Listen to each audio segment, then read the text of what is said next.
बंदी छोड़ सतगुरु रामपाल जी परमेश्वर जी की जय हो।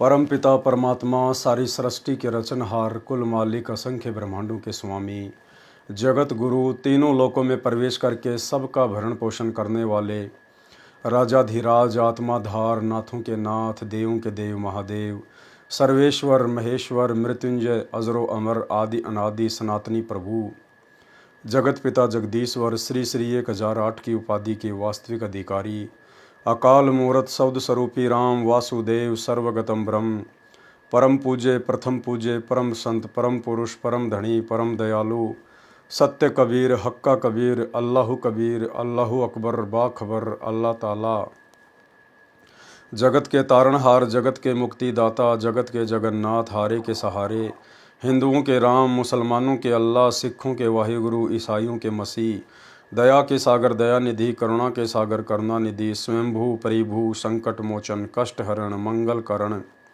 दुख भंजन अविगत कबीर निर्विकार निर्विषम परमात्मा अलय अलेख सतगुरु आदि अनादि सतगुरु असली मर्यादा पुरुषोत्तम असली राम असली कृष्ण असली घनश्याम असली मुरारी राजाओं के राजा महाराजाओं के महाराजा शहंशाहों के शहंशाह सम्राटों के सम्राट भगवानों के भगवान अल्लाहों के अल्लाह प्रभुओं के प्रभु मसीहाओं के मसीह सच्चे वाहिगुरु बाबाओं के बाबा पीरों के पीर सेठों के सेठ जगत सेठ सावड़सा सेठ सर्वगुण संपन्न अनंत कोटि कलाओं के स्वामी अनंत कोटि ब्रह्मांडों के नायक योगियों में महायोगी ध्यानियों में महाध्यानी सिद्धों में परम सिद्ध ज्ञानियों में तत्व ज्ञानी ब्रह्म ज्ञानी महाज्ञानी परम ज्ञानी सर्वश्रेष्ठ ज्ञानी विज्ञानी युवा कबीर समृत कबीर असमवात अमित ओजा सच्चे रहनुमा करीम अल्लाह सुबहान अल्लाह दुनिया के अंतिम पैगंबर 8 सितंबर 1951 से गांव धनाना जिला सोनीपत हरियाणा भारतवर्ष की पावन भूमि पे प्रकट रियल कल की भगवान श्री नारायण साकार हरि श्री बाबा साहेब गरीब निवाज संत श्रोमणी सतगुरु रामपाल जी परमेश्वर जी के चरण कमल में साध संगति से जुड़े हुए देश विदेश से हम सभी सत्सेवक भाई बहनों का अनंत कोटि दंडवत प्रणाम। सत्साई भाई और बहनों, बहुत बड़ी दया बहुत बड़ी मेहर पूज्य गुरुदेव भगवान की, जिनके शुभ आशीर्वाद से आप और हम सभी सत्सेवक भाई बहन भक्ति मार्ग पर तत्व ज्ञान को आधार बनाकर सतगुरु आशीर्वाद से निरंतर आगे की ओर बढ़ रहे हैं। भाई और बहनों, कबीर सागर के सरलार्थ के ऊपर जो कि गुरुदेव भगवान के कर कमल से लिखित है, अनुवादित है, वीडियो बनाने की श्रृंखला जारी है और पिछले वीडियो में हमने काफ़ी कुछ पढ़ा समझा और गुरुदेव भगवान के आशीर्वाद से अपने जीवन में धीरे धीरे लागू भी कर रहे हैं। भाई और बहनों, ये सभी पवित्र पुस्तकें पूर्ण परमेश्वर सतगुरु रामपाल जी के कर कमल से लिखित होने के कारण हमने इनको पढ़ना बहुत आवश्यक है। यदि हम नहीं पढ़ेंगे या अनपढ़ हैं, किसी और से नहीं सुनेंगे, तो हम कहीं न कहीं परमात्मा के दोषी बनते हैं, क्योंकि परमेश्वर ने लिखी हमारे लिए है तो पढ़नी भी हमें ही पड़ेंगी। भाई और बहनों, सन 2014 बरवाला कांड से पहले जब हम सतलोक आश्रम में पूज्य गुरुदेव जी के मुख कमल से सत्संग सुनने व आशीर्वाद लेने जाया करते थे और जब गुरुदेव भगवान सुबह या रात्रि के समय सत्संग किया करते थे, उस समय पांडाल में कुछ भक्तों की सेवा लगाई जाती थी पांडाल सेवादारों के तौर पर। उनका यही काम होता था कि यदि कोई भगत सो जाए या आपस में बातचीत कर रहे हैं तो उनको सावधान किया जाए कि भाई सामने गुरुदेव भगवान सत्संग कर रहे हैं। ऐसा परमात्मा क्यों करवाया करते थे? इसलिए क्योंकि गुरुदेव भगवान को पता है अपने विधान का, अपने संविधान का और इस काल के विधान का, कि जब कल को ये प्राणी धर्मराज के दरबार में जाएगा तो धर्मराज फिर इस आत्मा को दंडित करेगा कि भाई देख, पूर्ण परमात्मा सतलोक से सशरीर प्रकट होकर तेरे लिए दिन रात सत्संग कर रहा था और उस समय तू सत्संगों को ध्यान से ना सुनकर लोट पलोट मार रहा था, नींद ले रहा था, आपस में इधर उधर की बातें कर रहा था, तो उसका दंड फिर इस जीव आत्मा को दिया जाता है, यानी परमेश्वर को हल्के में लेने की सजा। ठीक इसी प्रकार भाई और बहनों, वर्तमान में गुरुदेव भगवान ने उसी पूर्ण परमेश्वर कबीर जी ने 8 सितंबर 1951 को गांव धनाना जिला सोनीपत हरियाणा की पवित्र भूमि पे प्रकट होकर और वर्तमान में हमारे लिए जितनी भी पुस्तकें अपने कर कमल से लिखी हैं, इन पुस्तकों को हमने ध्यान से पढ़ना या सुनना बेहद ज़रूरी है। अन्यथा यदि किसी कारण से हम सतलोक नहीं जा पाए तो फिर ये धर्मराज हमें दंडित अवश्य करेगा। तो भाई और बहनों, अब हम आगे बढ़ते हैं। पवित्र पुस्तक कबीर सागर का सरलार्थ आज हम पेज नंबर 108 से शुरू करेंगे। ज्ञान सागर का निष्कर्ष, यानी कबीर सागर में जो ज्ञान सागर नाम का अध्याय है उसका निष्कर्ष क्या है जो वर्तमान में हमारे मतलब का है। इस अध्याय में कुल 106 प्रश्न हैं। हमने मोती निकालने हैं, सागर भरा रहेगा। हमारे लिए मोती प्राप्त करना अनिवार्य तथा पर्याप्त है। प्रथम तो यह सिद्ध करना चाहूँगा कि अथाह सागर से मोती निकालना मेरे स्तर का कार्य नहीं था। यानी अपने आप को छुपाते हुए पूज्य गुरुदेव भगवान एक भगत की भूमिका में अपने गुरुदेव को प्राथमिकता देते हुए यहाँ पर इस प्रकार से बोल रहे हैं कि इस अथाह सागर से मोती निकालना, अर्थात इतने बड़े कबीर सागर का चंद दिनों में सरलार्थ करके आपके कर कमलों में पेश करना, ये मेरे स्तर का कार्य नहीं था। परमेश्वर हैं, इसमें कोई संशय नहीं है, लेकिन इस काल लोक में परमेश्वर जिस प्रकार से अपने आप को छुपाते हुए अन्य युगों में भी लीला करते हुए आए हैं, उसी प्रकार से आज भी अपने आप को छुपाते हुए ये बात कह रहे हैं। मैं रामपाल दास केवल 10वीं तक पढ़ा हूँ। उसके पश्चात 3 वर्ष का सिविल इंजीनियरिंग में डिप्लोमा किया और हरियाणा सरकार के सिंचाई विभाग में 17/2/1977 को जूनियर इंजीनियर जेई के पद पर नौकरी पर लगा। भाई और बहनों, परमेश्वर विद्वानों के विद्वान है, ज्ञानियों के ज्ञानी हैं। उनको ये काल लोक की पढ़ाई पढ़ने की आवश्यकता नहीं पड़ती है। ये काल लोक की पढ़ाई तो 2 टाइम की रोजी रोटी के लिए और सामाजिक स्तर पर थोड़ा बहुत ज्ञान प्राप्त करने के लिए आप और हमारे जैसे 2 कोटि के जीवों को आवश्यकता पड़ती है। विद्वान आम भाषा में उन लोगों को कह दिया जाता है जो कोई बहुत अच्छी खासी संस्कृत बोलने लग जाता है, बहुत अच्छी खासी इंग्लिश बोलने लग जाता है। जबकि भाई और बहनों, विद्वान की परिभाषा गुरुदेव भगवान ने बताई कि जिसको अंग्रेजी आती है उसको चाइनीज़ भाषा नहीं आती, जिसको चाइनीज़ भाषा आती है उसको बंगाली नहीं आती, उसको अन्य देश की भाषा नहीं आती, तो वो व्यक्ति विद्वान नहीं कहा जा सकता। जिस व्यक्ति को 2, 5, 10, 20, 25 भाषाओं का ज्ञान है उस व्यक्ति को विद्वान नहीं कहा जा सकता। विद्वान तो केवल पूरी सृष्टि में एक ही है जिसे जगत गुरु कहते हैं, स्वयं कबीर परमात्मा, जो वर्तमान में सतगुरु रामपाल जी के रूप में धरती पे प्रकट हैं। ये विद्वानों के विद्वान हैं, ज्ञानियों के ज्ञानी हैं, तत्व ज्ञानी हैं, ये सर्वज्ञ हैं, ये इस अखिल ब्रह्मांड के कण कण की जानकारी रखते हैं। इसलिए सकल सृष्टि में परमेश्वर के अलावा यानी सतगुरु के अलावा दूसरा अन्य कोई विद्वान नहीं होता है। ये काललोक की पढ़ाई तो परमात्मा ने आप और हम तुच्छ प्राणियों को यहाँ का ये ज्ञान समझाने के लिए इस काललोक के हिसाब से लीला करते हुए पढ़नी पड़ी। अन्यथा ना ही तो परमेश्वर को डिप्लोमा करने की आवश्यकता पड़ती है और ना ही परमेश्वर को ये काललोक की नकली पढ़ाई पढ़ने की जरूरत पड़ती है। मैं रामपाल दास केवल 10वीं तक पढ़ा हूँ। उसके पश्चात 3 वर्ष का सिविल इंजीनियरिंग में डिप्लोमा किया और हरियाणा सरकार के सिंचाई विभाग में 17 फरवरी 1977 को जूनियर इंजीनियर जेई के पद पर नौकरी लगा। 17 फरवरी 1988 को परम पूज्य गुरुदेव स्वामी राम देवानंद जी से दीक्षा प्राप्त हुई। फिर मार्च 1994 को गुरुदेव ने गुरुपद प्रदान किया। जबकि भाई और बहनों, आप और हमें अच्छे से पता है कि सतगुरु रामपाल जी स्वयं ही पूर्ण ब्रह्म परमात्मा है, कबीर देव हैं और कबीर परमेश्वर को या किसी से भी सत्संग करने की या नाम दीक्षा आगे देने की इजाज़त लेने की आवश्यकता नहीं पड़ती है। ये तो केवल परमात्मा सांसारिक दृष्टि में, लोक दिखावे में, अगर कल को कोई व्यक्ति इस प्रकार का सवाल उनके भक्तों से करे कि भाई आपके गुरुदेव के गुरु कौन हैं, उनको आगे सत्संग करने और नाम दीक्षा देने का अधिकार कैसे और कहाँ से प्राप्त हुआ, तो सांसारिक दृष्टि से हम उन लोगों को समझा सकें। इसीलिए अन्यथा सतगुरु रामपाल जी परमेश्वर स्वयं कबीर भगवान हैं और कबीर भगवान को सत्संग करने की और आगे नाम दीक्षा देने की किसी भी 21 ब्रह्मांड के प्राणी से इजाज़त लेने की आवश्यकता नहीं पड़ती है। और आप जियों को पिछले वीडियो में दिखाया था कि किस प्रकार से गुरुदेव के कलयुगी बेटे मनोज ने जो अपना इंटरव्यू दिया था उसमें उसने जिक्र किया कि सतगुरु रामपाल जी परमेश्वर और मैं जब दादा गुरु जी के पास में गए कुटिया में, उस समय दादा गुरु जी ने किस प्रकार से सतगुरु रामपाल जी को महत्व दिया। वे अपने आसन से खड़े होने लगे और संत रामपाल जी को अपने आसन पर बैठाने लगे। उसके बाद संत रामपाल जी को किस प्रकार से टकटकी लगाकर देखते रहे और अन्य सेवादारों को कहा कि जब मैं कुटिया में विश्राम कर रहा था और हरियाणा से संत रामपाल जी आए हुए थे, तो आप लोगों ने मुझे जगाया क्यों नहीं, मुझे बताया क्यों नहीं, आप लोगों ने उनको बाहर इंतजार क्यों करवाया। तो भाई और बहनों, वर्तमान में ठीक इसी प्रकार 650 साल पहले वाली लीला चल रही है।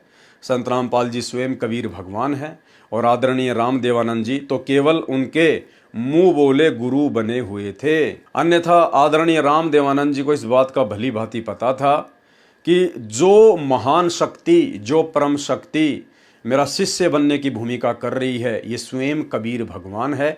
इसीलिए उन्होंने एक भगत को इस प्रकार से महत्व देना पड़ा। तो ये छोटा सा इंटरव्यू लगभग 3 से 4 मिनट का, जो आपके विश्वास को बढ़ाएगा कि वास्तव में हमारे गुरुदेव भगवान सतगुरु रामपाल जी स्वयं कबीर परमात्मा हैं, ये जगत गुरु हैं और जगत गुरु का कोई भी गुरु नहीं होता है। आदरणीय रामदेवानंद जी केवल सांसारिक दृष्टि में, लोक दिखावे में उनके मुंह बोले गुरु बने हुए थे। देखिए सर, वो दौर चल ही रहा था, आपने इतनी सारी बातें बताई तो बहुत ही अनसुनी बातें हैं और बहुत ही रोचक बातें हैं। ऐसा कोई पल हो जब आपका स्कूल के समय का कोई ऐसी यादगार हो संत रामपाल जी से जुड़ी हो, आपको याद हो, वो हमारे दर्शकों को बताना चाहेंगे। जब मैं छोटा था तो एक बार मैं स्कूल के लिए तैयार हो रहा था, स्कूल जाने के लिए तैयारी कर ली, ड्रेस वैस पहन ली। तो पिताजी, ऊपर एक रूम है, हमारा मकान है, उसके ऊपर रूम है, उस रूम से नीचे आए। मैं बोले कहाँ की तैयारी है? मैं बोला पापा जी स्कूल जा रहा हूँ मैं। तो पिताजी बोले अच्छा स्कूल की तैयारी है? माँ जी। मैं बोला चलो दादा गुरुजी के पास चलोगे? मैं बड़ा खुश हुआ, माँ स्कूल से छुट्टी लगेंगे और दादा गुरुजी के पास जाएंगे। तो बड़ी खुशी हुई, माँ हाँ जी चलूंगा चलूंगा। उसके बाद पिताजी ने मम्मी जी को बोला कि इसको तैयार कर दो और 2 जोड़ी कपड़े डाल दो, हम स्वामी रामदेवानंद महाराज के पास पंजाब में तलवंडी बाई जा रहे हैं। तो मम्मी जी ने तैयार कर दिया, मैं चल पड़ा पिताजी के साथ। तो हम तलवंडी बाई पहुंचे। उस समय आना जाना क्या साधन से करते थे? उस समय बस से गए थे, उस समय संत रामपाल जी और बस से आना जाना करते थे। अच्छा, संत रामपाल जी बस से गए थे? हाँ, मैं और पिताजी संत रामपाल जी महाराज बस से तलवंडी बाई पहुंचे। तो वो टाइम था लगभग 12-1 बजे का था। 12-1 बजे हुए थे। तो हम तलवंडी बाई, जो स्वामी रामदेवानंद जी महाराज के कई आश्रम है, तो वो तलवंडी बाई, मोगा, चुडानी, नजफगढ़, बहुत जगह आश्रम थे स्वामी रामदेवानंद महाराज के। तो और लाखों की संख्या में स्वामी रामदेवानंद महाराज के शिष्य भी थे। तो हम तलवंडी बाई पहुंचे आश्रम में। पहुंचने के बाद श्रद्धालु जो वहाँ सेवा कर रहे थे सबसे सत्साहिब हुई, तो वहाँ बैठे। तो दादा गुरुदेव जी के बारे में पूछी, गुरुदेव जी कहाँ है? तो बताए जी वो विश्राम कर रहे हैं कमरे में अंदर। तो जब विश्राम कर रहे थे तो एक श्रद्धालु बोला जी दादा गुरुदेव जी को उठा देते हैं। तो गुरुजी ने मना कर दिया, नहीं, गुरुदेव जी को सोने दो, जब उठेंगे ना तब मिल लेंगे। ठीक है। तो हम गुरुदेव जी और दादा गुरुदेव जी का कमरा था, उससे बाहर बैठ गए। तो बाहर बैठ गए तो हम श्रद्धालु जो वहाँ सेवा कर रहे थे वो चाय ले आया। तो हमने वहाँ बैठकर चाय पी। तो चाय पी रहे थे, इतनी देर में अंदर से आवाज आई, खटखट की आवाज आई। तो जो सेवा कर रहा था वो, हाँ, जो श्रद्धालु वहाँ हमारे साथ बातचीत कर रहा था बैठा था, वो एकदम उठ के अंदर भागा। वो माँ क्या हुआ? पिताजी बोले क्या हुआ? गुरुदेव जी उठ गए हैं। तो वो भागा अंदर। तो अंदर गया तो हम बाहर खड़े थे, गुरुदेव जी इंतजार कर रहे थे हम। तो अंदर से जैसे श्रद्धालु ने जाके बताई कि हरियाणा से रामपाल जी आए हैं और उनका लड़का साथ आया है। तो दादा गुरुदेव जी, अंदर से आवाज आ रही, अंदर क्यों नहीं बुलाया उनको? दादा गुरुदेव जी अंदर क्यों नहीं आए, अंदर क्यों नहीं लेके आए आप उनको? अच्छा। वो कह रहा जी आप विश्राम कर रहे थे, उठाया क्यों नहीं मेरे को? अच्छा, आपने उठाया क्यों नहीं? जब वो आए हुए थे तो उठाया क्यों नहीं मेरे को? अंदर क्यों नहीं लेके आए आप? अच्छा। तो एक श्रद्धालु और था, वो भागा आया अंदर से बाहर, ने बोला जी गुरुदेव जी बुला रहे हैं आपको, अंदर आ जाओ, जल्दी आ जाओ, यानी कि जल्दी ही उसमें आओ। तो गुरुदेव जी बोले, बोले क्या बात हुई? उनको रोका, कुछ बात होगी क्या?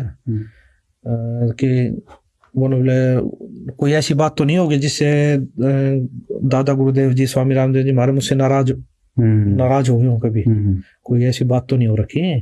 गुरु जी बोले, नहीं जी नाराज नहीं, वो तो यूं कह रहे हैं, वो तो ये दादा गुरुदेव जी ये कह रहे हैं, उनको पहले क्यों नहीं बुलाया? अच्छा। मुझे उठाया क्यों नहीं? वो तो इसलिए बोल रहे हैं। तो उसके बाद अंदर गए तो दादा गुरुदेव जी यूं देखकर, रूम था तो दादा गुरुदेव जी यूं देखकर, यूं गेट की तरफ देखकर यूं उठ रहे।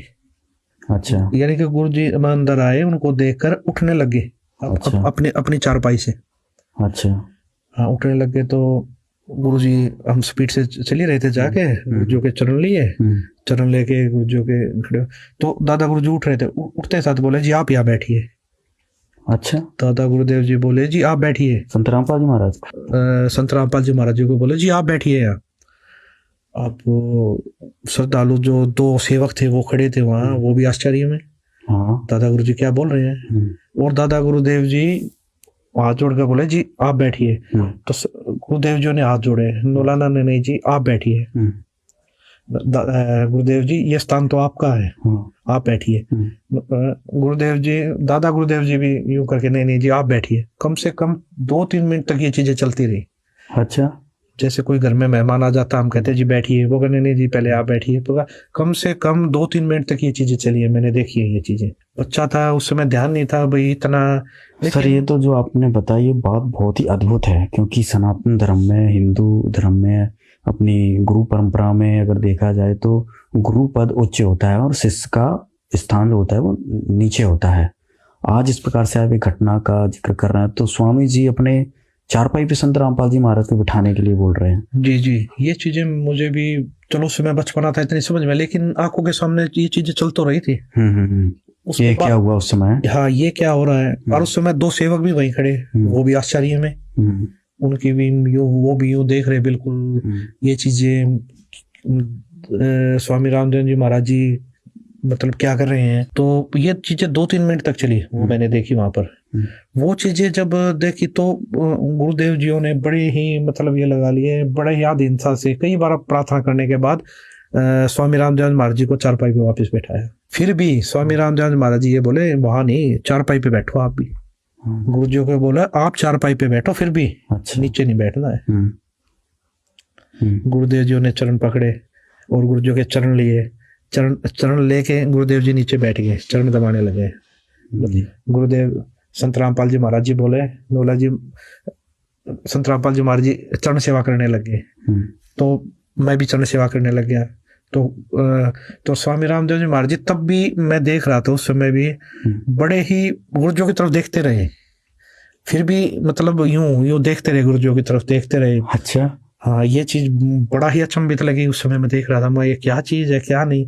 श्रद्धालु जो सेवक खड़े थे वो तो मतलब ये लगा लीजिए देखते ही रहे, बिल्कुल आंखें फटी रह गई उनकी। दादा गुरुदेव जी क्या इतना महत्व दे रहे हैं, क्या बात है। तो ये चीजें मैंने देखी उस समय। तो ये चीजें जो समझ में आ रही हैं, ये चीजें तो जैसे सत्संग सुनने को मिले, संत रामपाल जी महाराज जी को पता लगा। उस समय भी आज से 600 साल पहले भी ये घटना घटी थी। अच्छा, कैसे? ये जिस समय कबीर परमात्मा जी आए उस समय भी स्वामी रामानंद जी महाराज कबीर साहब जी के गुरु जी थे, नाम दीक्षा ली थी। तो कबीर परमात्मा स्वामी रामानंद जी महाराज जी को सतलोक दिखा के लाए, वो सचखंड दिखा के लाए। सारी इस काललोक का या इस पृथ्वी का लगा लीजिए जितने भी ब्रह्मांड सब दिखाया उन्होंने, उनको उनके बारे में जानकारी दी। तो ये सारी जानकारी मिलने के बाद स्वामी रामानंद जी महाराज जी को भक्ति का ज्ञान हो गया, उस सचखंड का ज्ञान हो गया। तो इसी प्रकार स्वामी रामानंद जी महाराज जियों ने कबीर परमात्मा को हाथ जोड़कर प्रार्थना की कि जी आप मुझे नाम दीक्षा दीजिए, आप ही परमात्मा हो। जब उनको ज्ञान होगा उन्होंने बोला आप ही परमात्मा हो। अच्छा। तो मैं कैसे बैठ सकता हूँ जी ऊपर, कैसे मैं आपका गुरु हो सकता हूँ। तो ये चीजें जब देखी, ये चीजें उस समय भी ये घटना घटी थी, ये विचित्र घटना हुई थी उस समय भी, तो स्वामी कबीर परमात्मा ने स्वामी रामानंद जी महाराज जी को भी यही बोला था उस समय कि जी गुरु और शिष्य, गुरु और शिष्य का नाता है, ये बना रहेगा, ये भक्ति काल का कलयुग तक। कबीर परमात्मा बोले ये चीजें चलेंगी और वहां तक लेके जानी है हमें, तो आप मेरे गुरु रहो, मैं आपका शिष्य रहूंगा। और ये भक्ति, जो भक्ति युग है, ये गुरु शिष्य का नाता बना रहेगा, ये मेरी आपसे प्रार्थना है।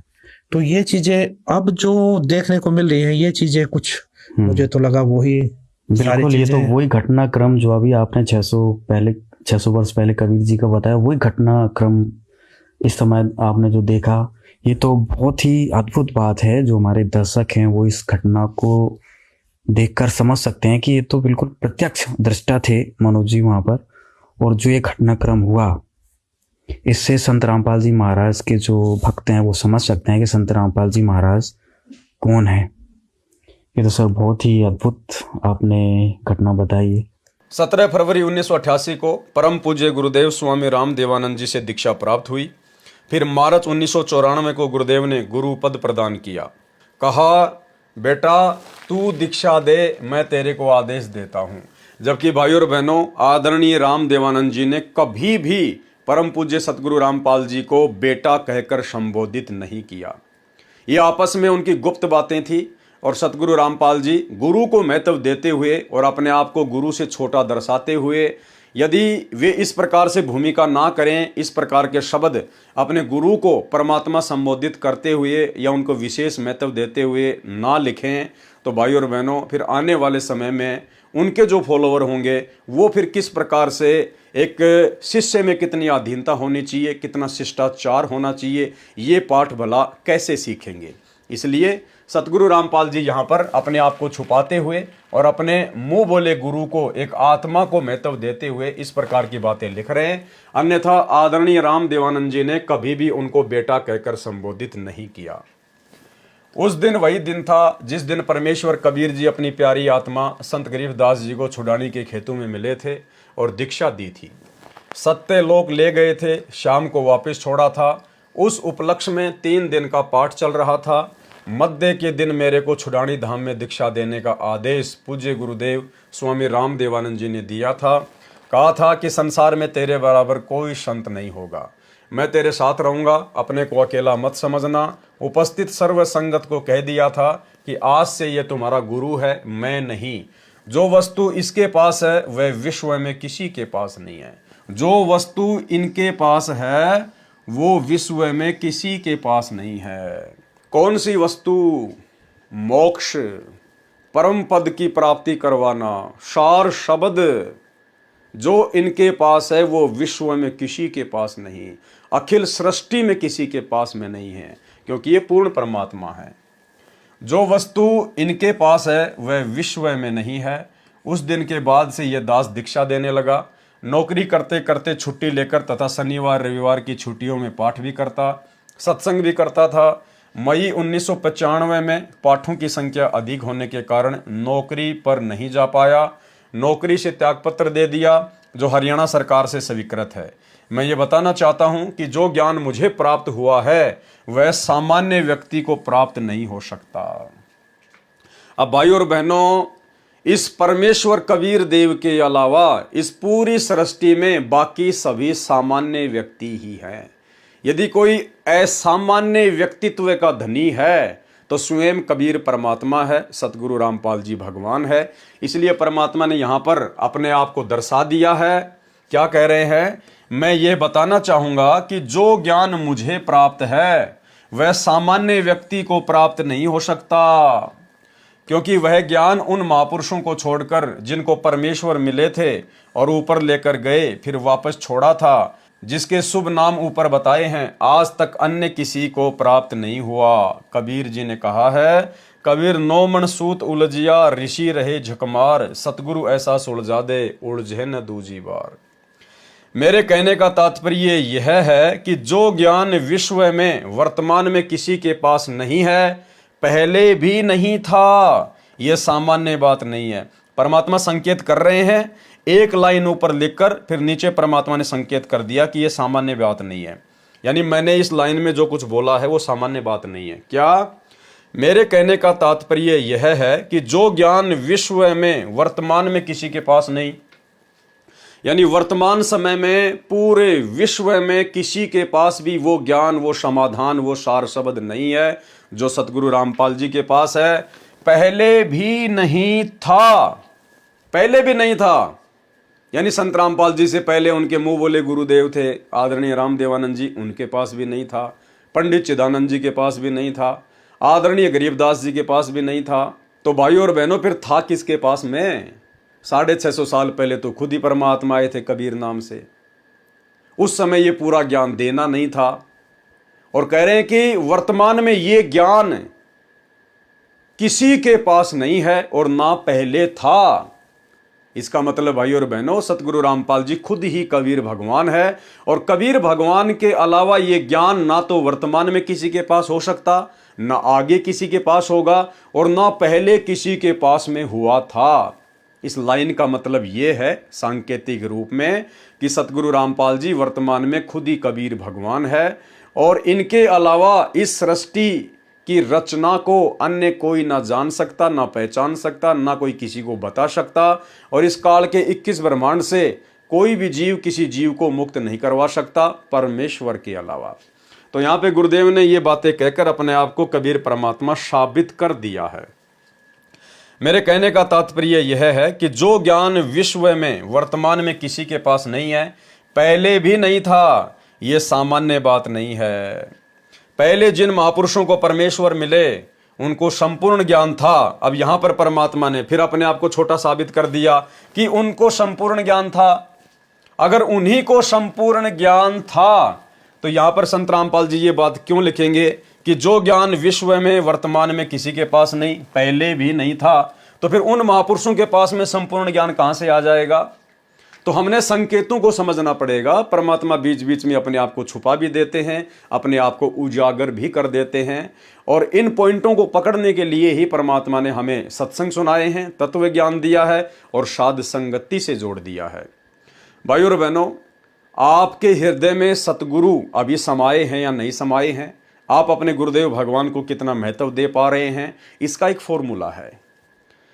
जब भी हम कोई लेख अपने पूज्य गुरुदेव के कर कमल से लिखित पढ़ेंगे, जैसे उनके द्वारा लिखी गई कोई पुस्तक, और यदि हमें उनके कर कमल से लिखी गई पुस्तक में ऐसी ऐसी गूढ़ बातें, रहस्यमयी बातें सुनकर यदि दृढ़ विश्वास हो जाता है कि इसमें कोई मीन मेख नहीं है, गुरुदेव ने जो कह दिया फाइनल, यानी हमें वेद, गीता, कुरान, पुराण, बाइबल पर भी इतना विश्वास नहीं होगा जो हमें अपने गुरुदेव भगवान के कर कमल से लिखित लेख पर होगा, तो समझिए आपके हृदय में आपके गुरुदेव भगवान समाये हुए हैं। यानी आपके लिए आपके गुरुदेव भगवान के अलावा अन्य कोई भी देवी देवता या महापुरुष वो महत्व नहीं रखता जो महत्व आपके लिए आपके गुरुदेव भगवान रखते हैं। ये पहचान है भाई और बहनों।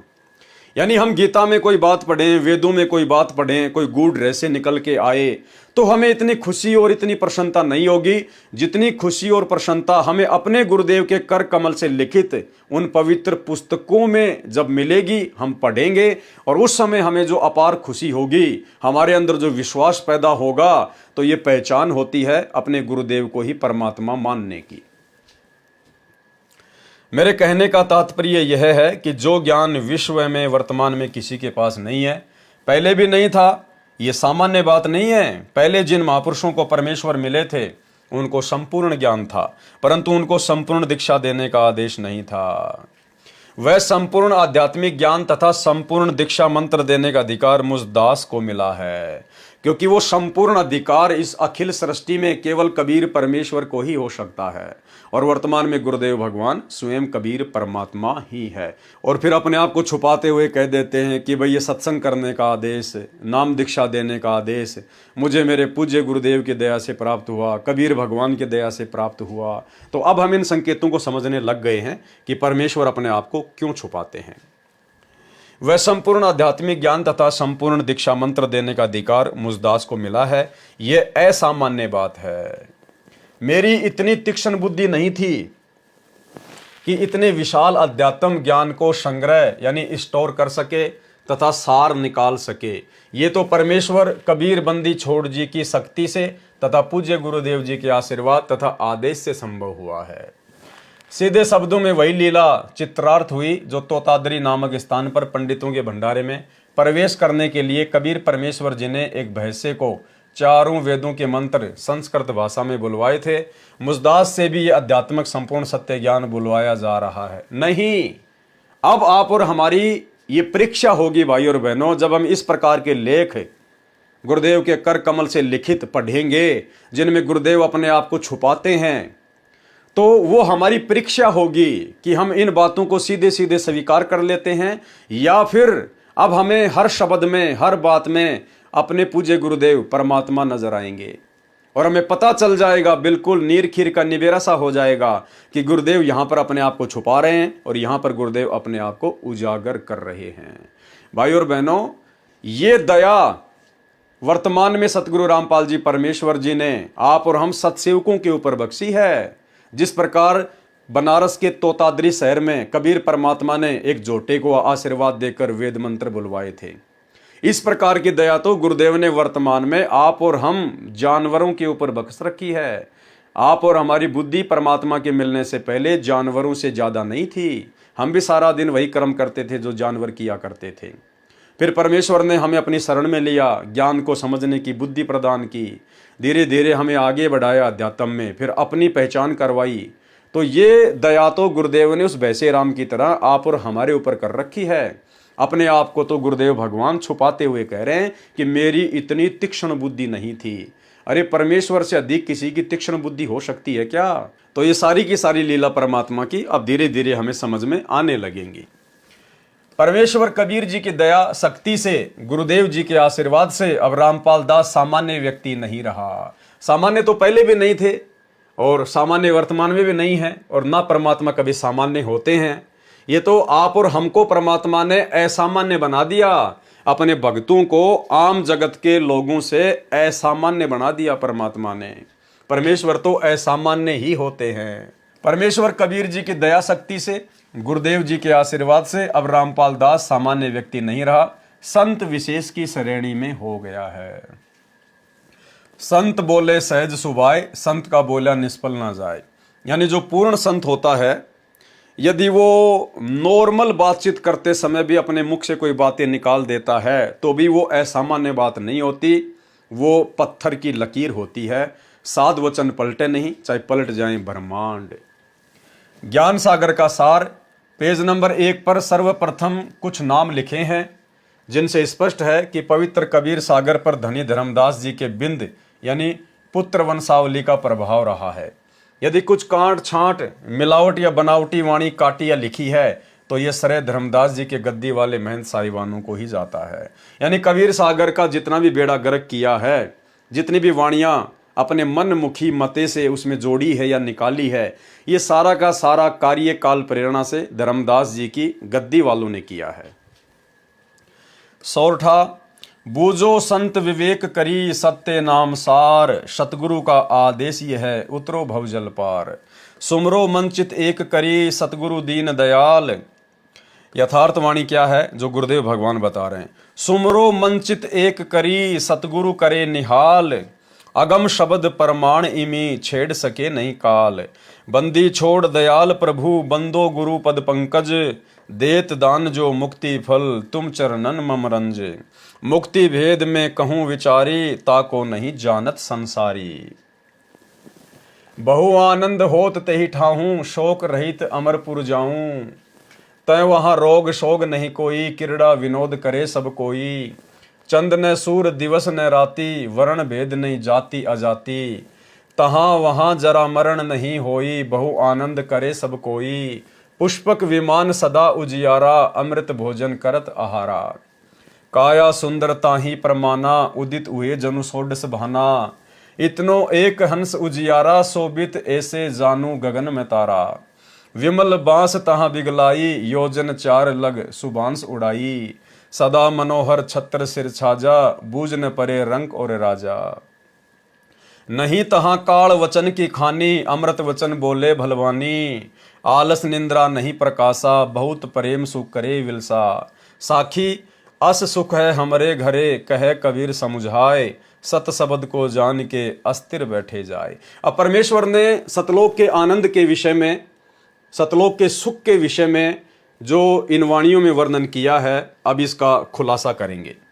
भावार्थ, परमेश्वर कबीर जी ने अपने प्रिय भगत धर्मदास जी को बताया कि जिस तरह मुक्ति हो सकती है वह भेद बताता हूँ, और उस मुक्ति को प्राप्त हंस वहाँ चले जाते हैं जहाँ कोई रोग नहीं, कोई शोक नहीं, वहाँ पर सब आत्माएं आनंद से खेलती हैं, अर्थात सुख में जीवन जीते हैं। वहाँ पर कोई चांद सूर्य नहीं है, वहाँ पर वह सतलोक स्वयं प्रकाशित है। सत्य पुरुष के एक रोम का प्रकाश करोड़ों सूर्यों तथा चंद्रमाओं से अधिक है। वहाँ एक हंस यानी मानव के शरीर का प्रकाश 16 सूर्यों जितना है।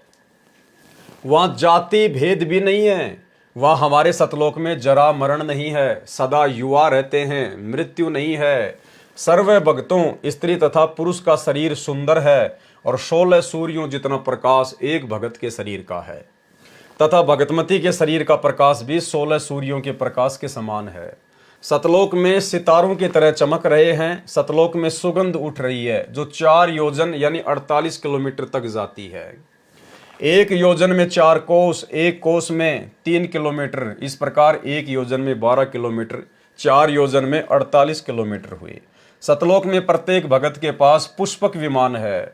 श्री रामचंद्र जी सीता को लेकर लंका से आए थे, वे पुष्पक विमान में आए थे। वैसा विमान सत्यलोक में प्रत्येक हंस आत्मा के पास है। प्रत्येक भगत तथा भगतमती के सिर पर छत्र शोभा करता है। वहाँ कोई निर्धन और कोई रंक का भेद नहीं है। वहाँ सतलोक में काललोक के प्राणियों के तरह कराल वचन कोई नहीं बोलता। सदा अमृत जैसी मीठी बोली भली भाषा में बोलते हैं। उस लोक में आलस्य निंद्रा नहीं है, बहुत सुखी हैं, बहुत प्रेम से रहते हैं। परमेश्वर कबीर जी ने कहा है कि हमारे घर सतलोक में ऊपर वर्णित सुख हैं। जिनके पास सत्य शब्द यानी सतनाम है वह उस लोक में स्थायी निवास प्राप्त करता है। पेज नंबर 3 से 27 तक सृष्टि की उत्पत्ति का ज्ञान है, परंतु काट छांट कर लिखा है। वास्तविक ज्ञान पूर्व में लिख दिया है, वहां से ग्रहण करें। पेज नंबर 27 से 51 तक श्री रामचंद्र तथा श्री कृष्ण जी की लीला बताई है और सिद्ध किया है कि यह सब ज्योति निरंजन का षड्यंत्र है। पहले तो अपने अवतारों को शक्ति दे देता है, फिर उनसे पाप करवाता है, फिर उनसे वह शक्ति छीन लेता है। उनका अंत भी बुरा होता है। जब इसी लोक में ऐसी गति हुई तो ऊपर के लोक में क्या मिलेगा।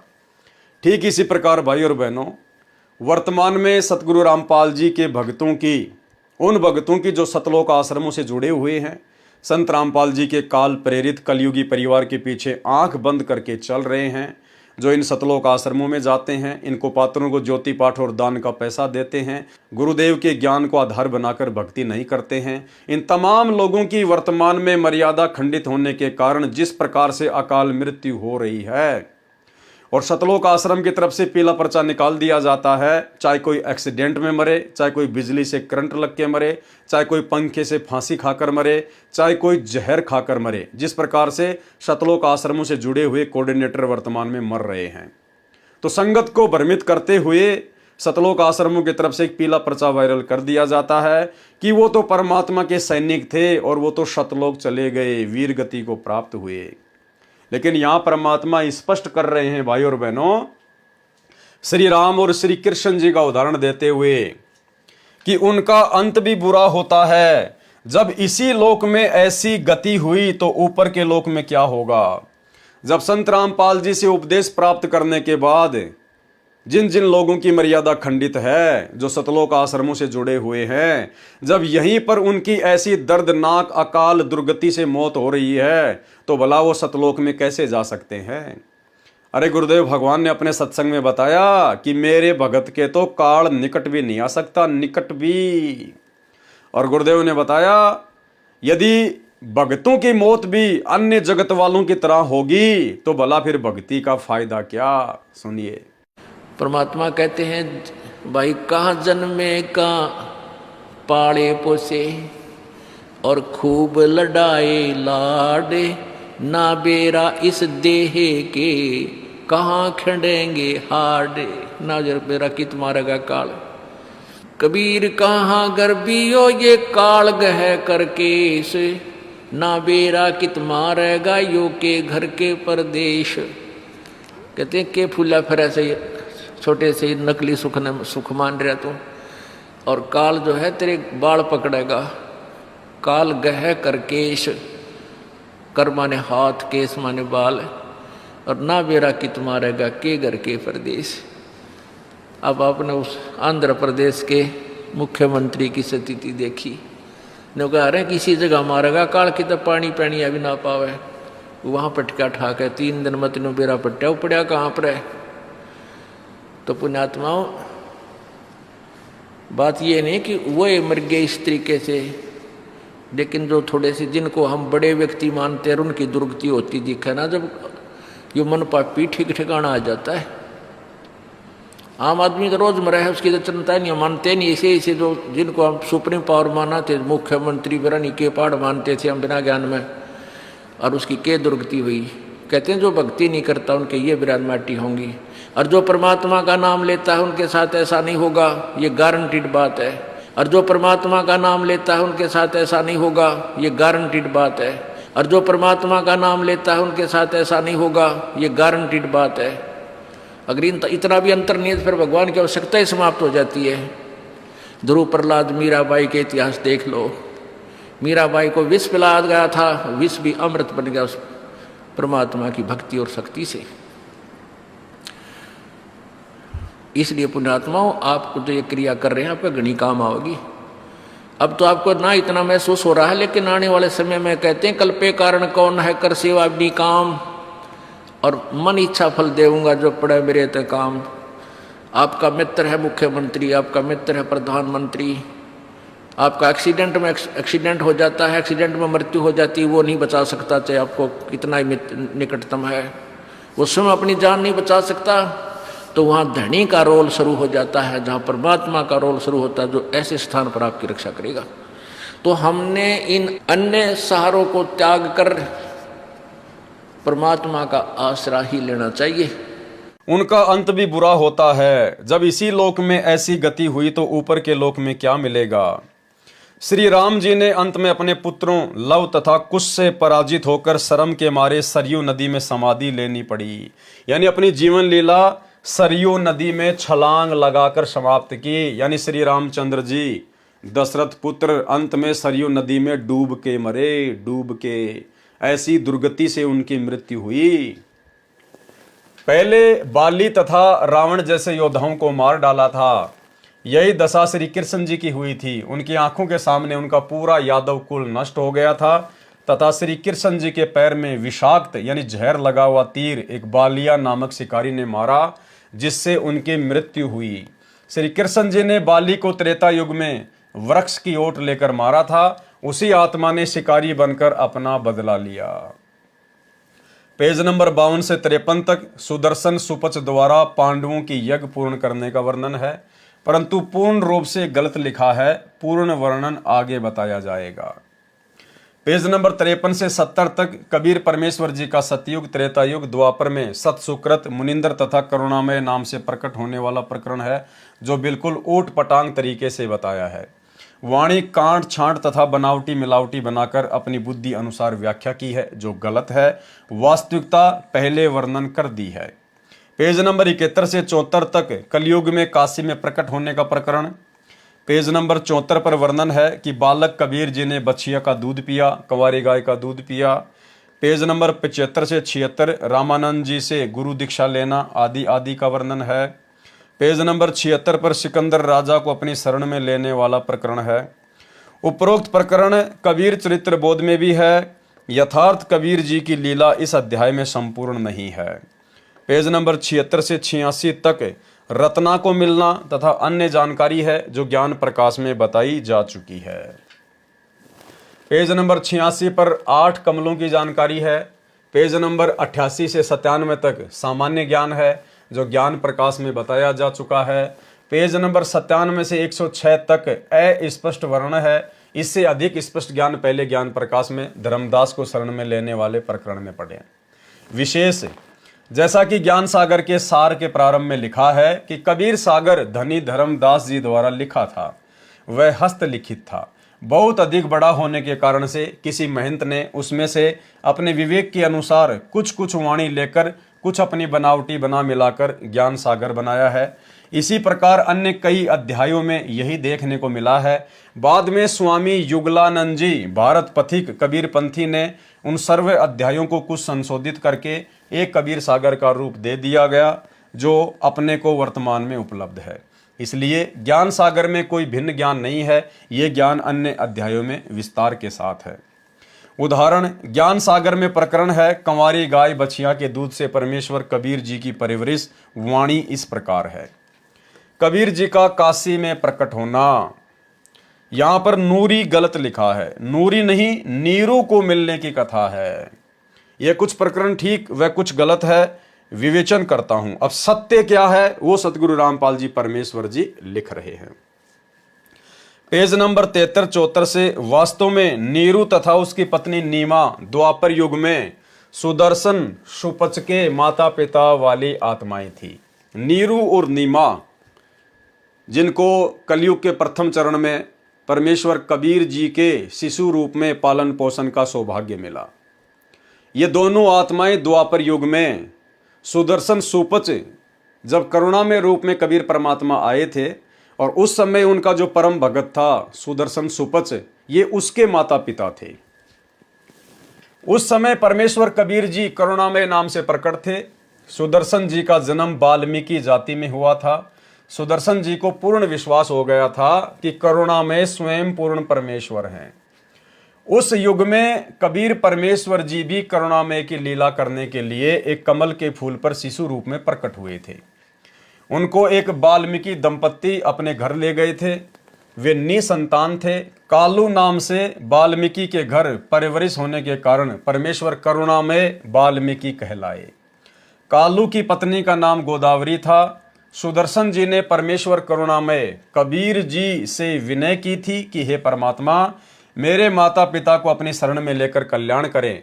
परंतु सुदर्शन जी के माता पिता ने परमेश्वर की शरण नहीं ली, उपदेश नहीं लिया, उनकी मृत्यु हो गई। सुदर्शन जी ने अपने गुरु करुणामय जी यानी परमेश्वर कबीर जी से प्रार्थना की कि हे गुरुदेव, मेरे माता पिता जी ने आपसे उपदेश नहीं लिया, उनका कल्याण कैसे होगा, मैं बहुत चिंतित हूं। तब परमेश्वर कबीर जी ने विचार किया कि माता पिता के मोह में भगत भी मोक्ष प्राप्त नहीं कर पाएगा। जहां आशा तहां बासा होई, मन कर्म वचन सुमरियो सोई। भाई और बहनों, ये इस प्रकार के उदाहरण आप और हमारे लिए बहुत ही काम के हैं। इन कथाओं के माध्यम से परमात्मा अपने बहुत सारे प्रयोजन पूरे करते हैं, लोगों को सामान्य ज्ञान भी समझाते हैं, और जिन भक्तों को परमात्मा ने सतलोक में बैठाना होगा उन आत्माओं को परमात्मा दृढ़ भी करना चाहते हैं। भाई और बहनों, गुरुदेव ने कहा कि द्वापर युग में जब परमात्मा करुणामय नाम से आए थे तो सुदर्शन सुपच उनको पहचान चुका था कि ये पूर्ण परमात्मा है। देखो, पहचान होने के बाद भी ज्ञान की कमी के चलते, विश्वास की कमी के चलते और सुदर्शन सुपच के मन में कमजोरी आ गई और अंत में उनको अपने माता पिता के आत्म कल्याण की चिंता सताने लगी और उन्होंने कहा कि हे गुरुदेव, मेरे माता पिता ने आपसे उपदेश नहीं लिया, उनका कल्याण कैसे होगा।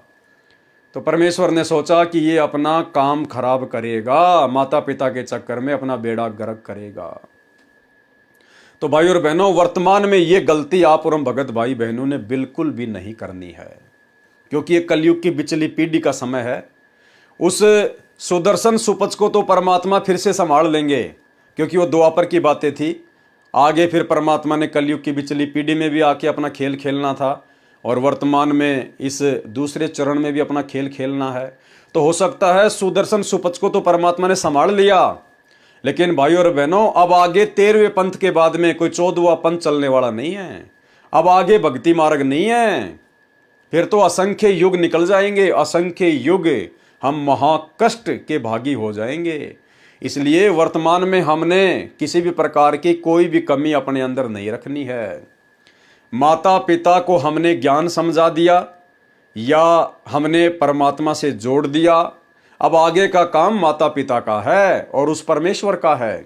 अब आगे का काम आत्मा और परमात्मा के बीच का है, वो हमारे माता पिता नहीं हैं।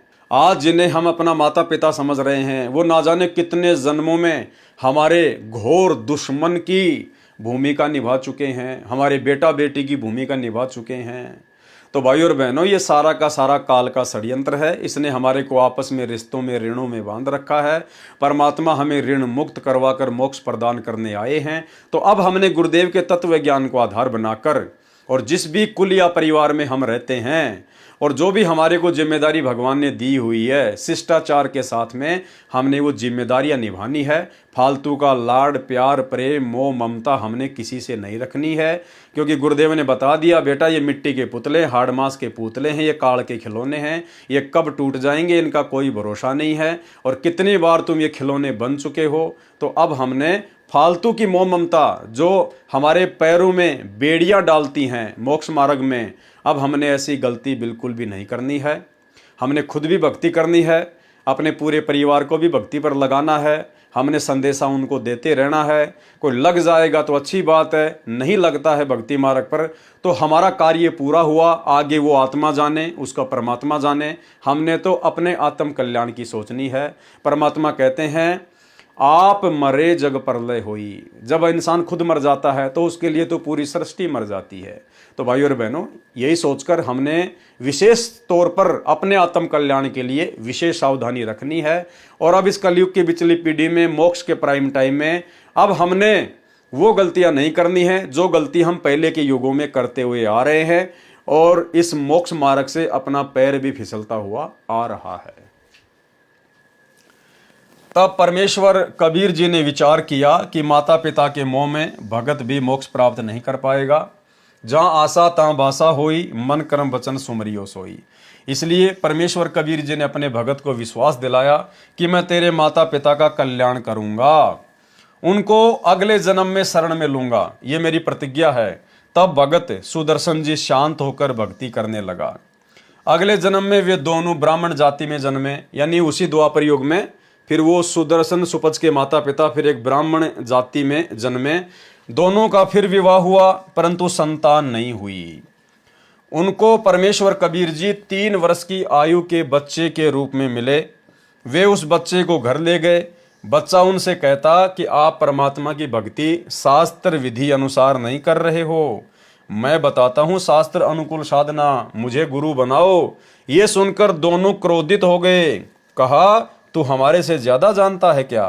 कई बार परमेश्वर ने कोशिश की परंतु वे दोनों बहुत क्रोध करते और एक बार परमात्मा को थप्पड़ मारने लगे तो परमेश्वर अंतर ध्यान हो गए। फिर उस जन्म में नहीं मिले। वे दोनों मृत्यु के उपरांत फिर से ब्राह्मण कुल में जन्मे। दोनों का विवाह हुआ, बच्चे उस जन्म में भी नहीं हुए। ब्राह्मण का नाम गौरी शंकर तथा ब्राह्मणी का नाम सरस्वती था। गौरी शंकर भगवान शिव का परम भगत था, निस्वार्थ शिव पुराण की कथा करता था। जो कोई स्वेच्छा से दान करता था तो उससे अपना निर्वाह करते थे। शेष का भोजन भंडारा लंगर करा देते थे, जिस कारण से जनता में विशेष छवि बनी थी। सब उनकी प्रशंसा करते थे, जिस कारण से अन्य ब्राह्मण गौरी शंकर से ईर्ष्या करते थे। मुसलमानों को ये भली भांति ज्ञान था, उन्होंने इसका लाभ उठाया। गौरी शंकर तथा सरस्वती को जबरन मुसलमान बना दिया। उनके घर में अपना जूठा पानी छिड़क दिया, उन दोनों के मुख में डाल दिया। सर्वस्वार्थी ब्राह्मणों ने मौके का लाभ उठाया। काशी नगर में मुनादी अर्थात अनाउंसमेंट करा दी कि गौरी शंकर तथा सरस्वती मुसलमान बन गए हैं, जिस कारण से उनको शिव पुराण की कथा करने तथा गंगा दरिया में स्नान करने से मना कर दिया गया। मुसलमानों ने गौरी शंकर का नाम नूर अली रखा तथा सरस्वती का नाम नियामत रखा। पुरुष को नीरू तथा स्त्री को नीमा कहने लगे। भाई और बहनों, चूंकि परमेश्वर ने द्वापर युग में अपनी प्यारी आत्मा सुदर्शन सुपत जी से प्रॉमिस किया था कि मैं तेरे माता पिता को पार करूंगा, इसलिए उसके बाद जितने भी उनके जन्म हुए हैं जो परमेश्वर ने बताए हैं, किसी भी जन्म में परमात्मा ने उनको संतान नहीं दी। क्यों?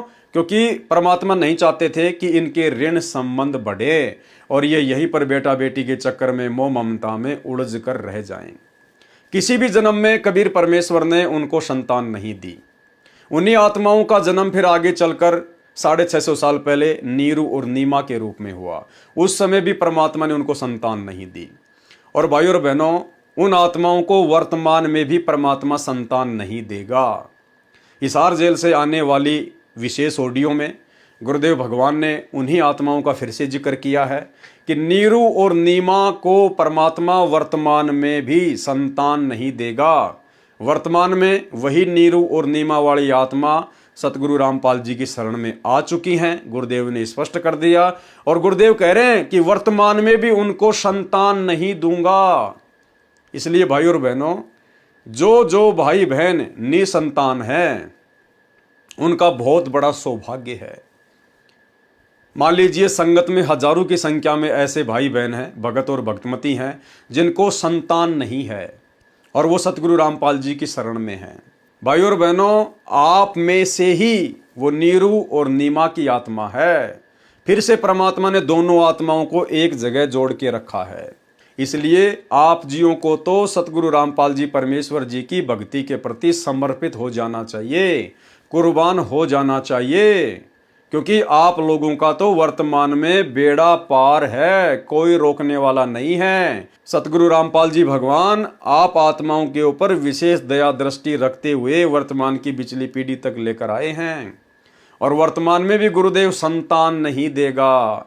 इसलिए हर वो भगत भाई बहन जिनके घर में संतान नहीं है, जो पति पत्नी के रिश्ते में हैं, उनको तो स्वयं को नीरू तथा नीमा वाली आत्मा समझकर दृढ़ता के साथ में भक्ति करनी चाहिए और संतान होने के विषय में उनको अपने दिलो दिमाग से वो खरपतवार निकाल देनी चाहिए।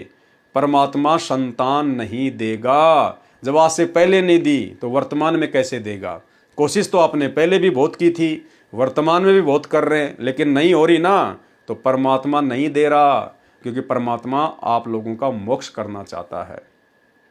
अब यदि किसी कारण से यदि पैर फिसलेगा तो भाई आपकी अपनी कमजोरी से फिसलेगा, बाकी परमात्मा ने तो आप जीवन को मोक्ष के प्राइम टाइम में लाके बैठा दिया है। तो उनको नीरू और नीमा कहने लगे। उनका संतान नहीं दी दाता ने। वो नहीं चाहते थे कि ये फंसे फिर दोबारा इस नरक में। ना संतान देने में क्या दिक्कत आओ थी उनके, बाएं हाथ का खेल है। तो बच्चों, परमात्मा संतान दे सकते थे।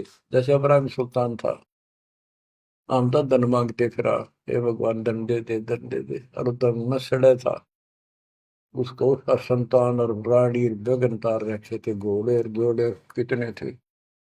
उस नरक से निकाला अपनी उस आत्मा को, गड़ने नहीं दिया, उसमें सड़ने नहीं दिया उसने। तो ये ऑपरेशन है। एक्स्ट्रा आइटम रहने को दिया आपके पास, जिनकी जरूरत है उसमें कसर नहीं छोड़ेगा। आप नोट कर लो।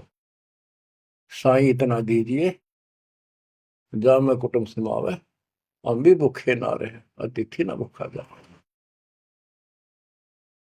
अब जिनका संतान नहीं है ना बच्चों, संसार तो कुछ भी कहे, पर दास के उसको ऊपर अमल कर लो। उन्होंने लगातार कई जीवन भगवान के संपर्क में आते रहे, पार बेशक ना हुए, पर मर्यादा घड़ी गजब की रखी। उन्होंने किसी का मारा नहीं, ना किसी का रखा, ना किसी को तंग किया, यानी लेन देन बढ़ाया को नहीं, अपना पल्ला बोझ कर जीवन जिए। आज वो आत्मा मालिक की शरण में आ गए, तो अब वो संतान मांगेंगे तो भगवान ना दे। आज वो आत्मा मालिक की शरण में आ गए, तो अब वो संतान मांगेंगे तो भगवान ना दे। आज वो आत्मा मालिक की शरण में आ गए, तो अब वो संतान मांगेंगे तो भगवान ना दे, क्योंकि उनका संस्कार खत्म हो चुका है। वो क्यों फंसा होगा इस अपने बच्चे ने सड़ंगे में? उनका तो अगला कदम सतलोक में है। मुसलमानों ने गौरी शंकर का नाम नूर अली रखा तथा सरस्वती का नाम नियामत रखा। पुरुष को नीरू तथा स्त्री को नीमा कहने लगे। निर्वाह की समस्या के कारण जुलाहे का कार्य करने लगे, जिस कारण से जुलाहा कहलाए। गंगा में स्नान न करने देने के कारण अपनी झोपड़ी से लगभग 4 किलोमीटर दूर लहरतारा तालाब में स्नान करने जाने लगे। उस सरोवर में वर्षा के मौसम में गंगा दरिया का पवित्र जल पशु घाटों के अंदर से लहरों के द्वारा उछलकर उस सरोवर को भर देता था। पूरे वर्ष वह जल स्वच्छ निर्मल रहता था। इसी कारण से उस जलाशय का नाम लहर तारा तालाब पड़ा। नीरू उर्फ गौरीशंकर तथा नीमा उर्फ सरस्वती भले ही मुसलमान बना दिए थे, परंतु वे फिर भी भगवान शंकर को दिल से मानते थे, उन्हीं का सुमरण करते थे। संतान न होने का दुख भी बराबर था। विक्रमी संवत 1455 ईस्वी सन 1398 ज्येष्ठ मास की पूर्णमासी को सूर्य उदय से 1.5 घंटे पहले, जिसे ब्रह्म मुहूर्त कहते हैं, उस समय परमेश्वर अपने सत्य लोक से गति करके चलकर आए और उस लहर तारा सरोवर में कमल के फूल के ऊपर शिशु रूप धारण करके विराजमान हुए। उस समय एक अष्टानंद नामक ऋषि, जो स्वामी रामानंद जी ब्राह्मण का शिष्य था, उस सरोवर में प्रतिदिन की तरह स्नान करके एकांत स्थान पर शांत वातावरण में साधना कर रहा था। वहां पर वह ऋषि 1 घंटा प्रतिदिन साधना सुमरण करता था। जब परमेश्वर कबीर जी सत्य लोक से नीचे अवतरित हो रहे थे तो उनके शरीर का दिव्य प्रकाश अष्टानंद जी को दिखाई दिया। वह एक प्रकाश का गोला रूप में दिखा। अष्टानंद ऋषि जी की चरम दृष्टि उस प्रकाश की चमक को सहन न कर सकी। उन्होंने अपनी आंखें बंद कर ली। बंद आंखों में एक बालक दिखाई दिया। फिर आंखें खोली तो वह प्रकाश लहर तारा जलाशय में समाता हुआ दिखाई दिया और सरोवर के सर्व कमल स्पष्ट दिखाई दिए, परंतु क्षण मात्र में फिर अंधेरा हो गया। परंतु अष्टानंद जी की आंखों के सामने शिशु का प्रकाश रहित आकार फिर भी दिखाई दे रहा था। कुछ समय के पश्चात वह शिशु की आकृति समाप्त हो गई। जैसे कभी हम सूर्य की ओर देख लेते हैं तो सूर्य की प्रकाश रहित आकृति देर तक आंखों में बनी रहती है, चाहे आंखें बंद करें या खोलें। अष्टानंद जी को बहुत आश्चर्य हुआ। वे तुरंत उठकर अपने गुरुदेव स्वामी रामानंद ऋषि जी के पास गए तथा जो कुछ देखा था सब वृतांत सुनाया। स्वामी जी ने बताया, बेटा, जब कोई अवतारी शक्ति ऊपर के लोक से पृथ्वी पर लीला करने आती है तो ऐसी घटना होती है। कोई महान आत्मा काशी नगर में किसी भाग्यवान माता के गर्भ से जन्म लेगा। क्या कहा पंडित रामानंद जी ने कि कोई महान आत्मा काशी नगर में किसी भाग्यवान माता के गर्भ से जन्म लेगा, क्योंकि रामानंद को केवल इतना ही ज्ञान था, जैसे श्री विष्णु जी के अवतार हुए हैं राम और कृष्ण, वो यहाँ अवतरित हुए और माता के गर्भ से जन्म लेकर फिर बड़े हुए अपनी लीला करने लगे। तो रामानंद जी को केवल यही ज्ञान था कि जो भगवान है वो माँ के गर्भ से आकर ही लीला करते हैं। स्वामी रामानंद जी को इतना ही ज्ञान था कि अवतार भी माता से जन्म लेते हैं, क्योंकि उनके प्रभु रामकृष्ण जी भी माता के गर्भ से जन्मे थे। भाई और बहनों, वर्तमान में वही छोटा ज्ञान, वही आधा अधूरा ज्ञान सतगुरु रामपाल जी परमेश्वर जी के कलयुगी परिवार को है, सतलोक आश्रम मैनेजमेंट हरियाणा को है, सभी स्टेट कोऑर्डिनेटर को है। इसीलिए तो ये लोग अपने गुरुदेव भगवान को अवतार भी कहते हैं, कबीर जी का अवतार भी कहते हैं, और प्रतिवर्ष 8 सितंबर को उनका जन्मदिन भी मनाते हैं। ये लोग संत रामपाल जी को इंद्रो माई की कोख से जन्म लेकर आया हुआ मानते हैं। संत रामपाल जी को मानुष मानते हैं। जिस प्रकार श्री रामचंद्र जी माँ के गर्भ से जन्म लेकर आए, श्री कृष्णचंद्र जी माँ के गर्भ से जन्म लेकर आए, ठीक इसी प्रकार वर्तमान में संत रामपाल जी का परिवार सतलोक आश्रम मैनेजमेंट हरियाणा और उन आश्रमों के पीछे लगी हुई 90% संगत संत रामपाल जी को राम और श्री कृष्ण जी वाली श्रेणी में ले रही है। अर्थात इन लोगों को अभी परमात्मा की पूरी परिभाषा का भी ज्ञान नहीं है। स्वामी रामानंद जी को इतना ही ज्ञान था कि अवतार भी माता से जन्म लेते हैं, क्योंकि उनके प्रभु रामकृष्ण जी भी माता के गर्भ से जन्मे थे। और एक सत्संग में भाई और बहनों गुरुदेव ने बताया कि जो खुद जन्म मरण में है वो भला तुम्हारा जन्म मरण कैसे समाप्त कर सकता है। भाई गुरुदेव ने राम और कृष्ण के विषय में बताया कि जो खुद जन्म और मरण में है, जो जन्म लेके आते हैं फिर मर जाते हैं आम प्राणियों की भांति, वो भला फिर हमारा जन्म मरण का रोग कैसे समाप्त कर सकते हैं। तो भाई और बहनों, सतलोक आश्रम मैनेजमेंट हरियाणा जो सतगुरु रामपाल जी को जन्म मरण में मान रहा है कि ये तो माँ के गर्भ से जन्म लेके आए हैं, इनका तो जन्म हुआ है, तो भाई और बहनों भला फिर इन आत्माओं का मोक्ष कैसे संभव है। जो अपने गुरु को आम प्राणियों की भांति जन्म मरण के चक्कर में मान रहे हैं। तो एक सत्संग में गुरुदेव ने स्पष्ट कर दिया कि जो खुद जन्म और मरण में है वो भला दूसरों का जन्म मरण कैसे समाप्त कर सकता है। सुनिए। इसी प्रकार आत्मज्ञान हो गया कि तू जीव है, भक्ति नहीं करेगा तो पशु बनेगा, मुश्किल से मनुष्य में प्राप्त हुआ, भक्ति कर। और समाधान सही है नहीं तो उस ज्ञान का फायदा क्या। जैसे मुझे बता दिया किसी ने कि तुझे ये रोग है और डॉक्टर ने बता दिया तो मुझे विज्ञान हो गया। जिसने मुझे बताया तुझे ये रोग है, दवाई उसके पास भी नहीं, तो वो ज्ञान होया ना होया बराबर है। ज्ञान हो कि रोग है, समाधान हो ये इसकी औषधि है, बात खत्म। तो अब आत्मज्ञान कि हमारे जन्म और मृत्यु का रोग लगा है, इसको कौन समाप्त कर सकता है। जो स्वयं जन्मते मरते हैं वो भगवान नहीं हो सकते, पर वो हमारा जन्म मृत्यु का रोग समाप्त नहीं कर सकता। जो स्वयं जन्मते मरते हैं वो भगवान नहीं हो सकते, पर वो हमारा जन्म मृत्यु का रोग समाप्त नहीं कर सकता। जो स्वयं जन्मते मरते हैं वो भगवान नहीं हो सकते, पर वो हमारा जन्म मृत्यु का रोग समाप्त नहीं कर सकता। अब पता चला परमात्म ज्ञान का, वो परमात्मा सतपुरुष परम अक्षर ब्रह्म है। और एक सत्संग में तो गुरुदेव ने स्पष्ट कर दिया कि यदि भगवान भी आप और हमारी तरह घसियारा होगा तो भला फिर उनसे हमारा मोक्ष कैसे होगा। घसियारा यानी माँ के गर्भ से जन्म लेकर आने वाला राम और कृष्ण की तरह, तो फिर भला वो भगवान आप और हमारा जन्म मरण का रोग कैसे काट सकता है। सुनिए। परमात्मा ऐसी ही लीलाएं किया करता है, तभी उसको भगवान कहते हैं, प्रभु कहते हैं, स्वामी कहते हैं, मालिक कहते हैं और परमेश्वर कहते हैं।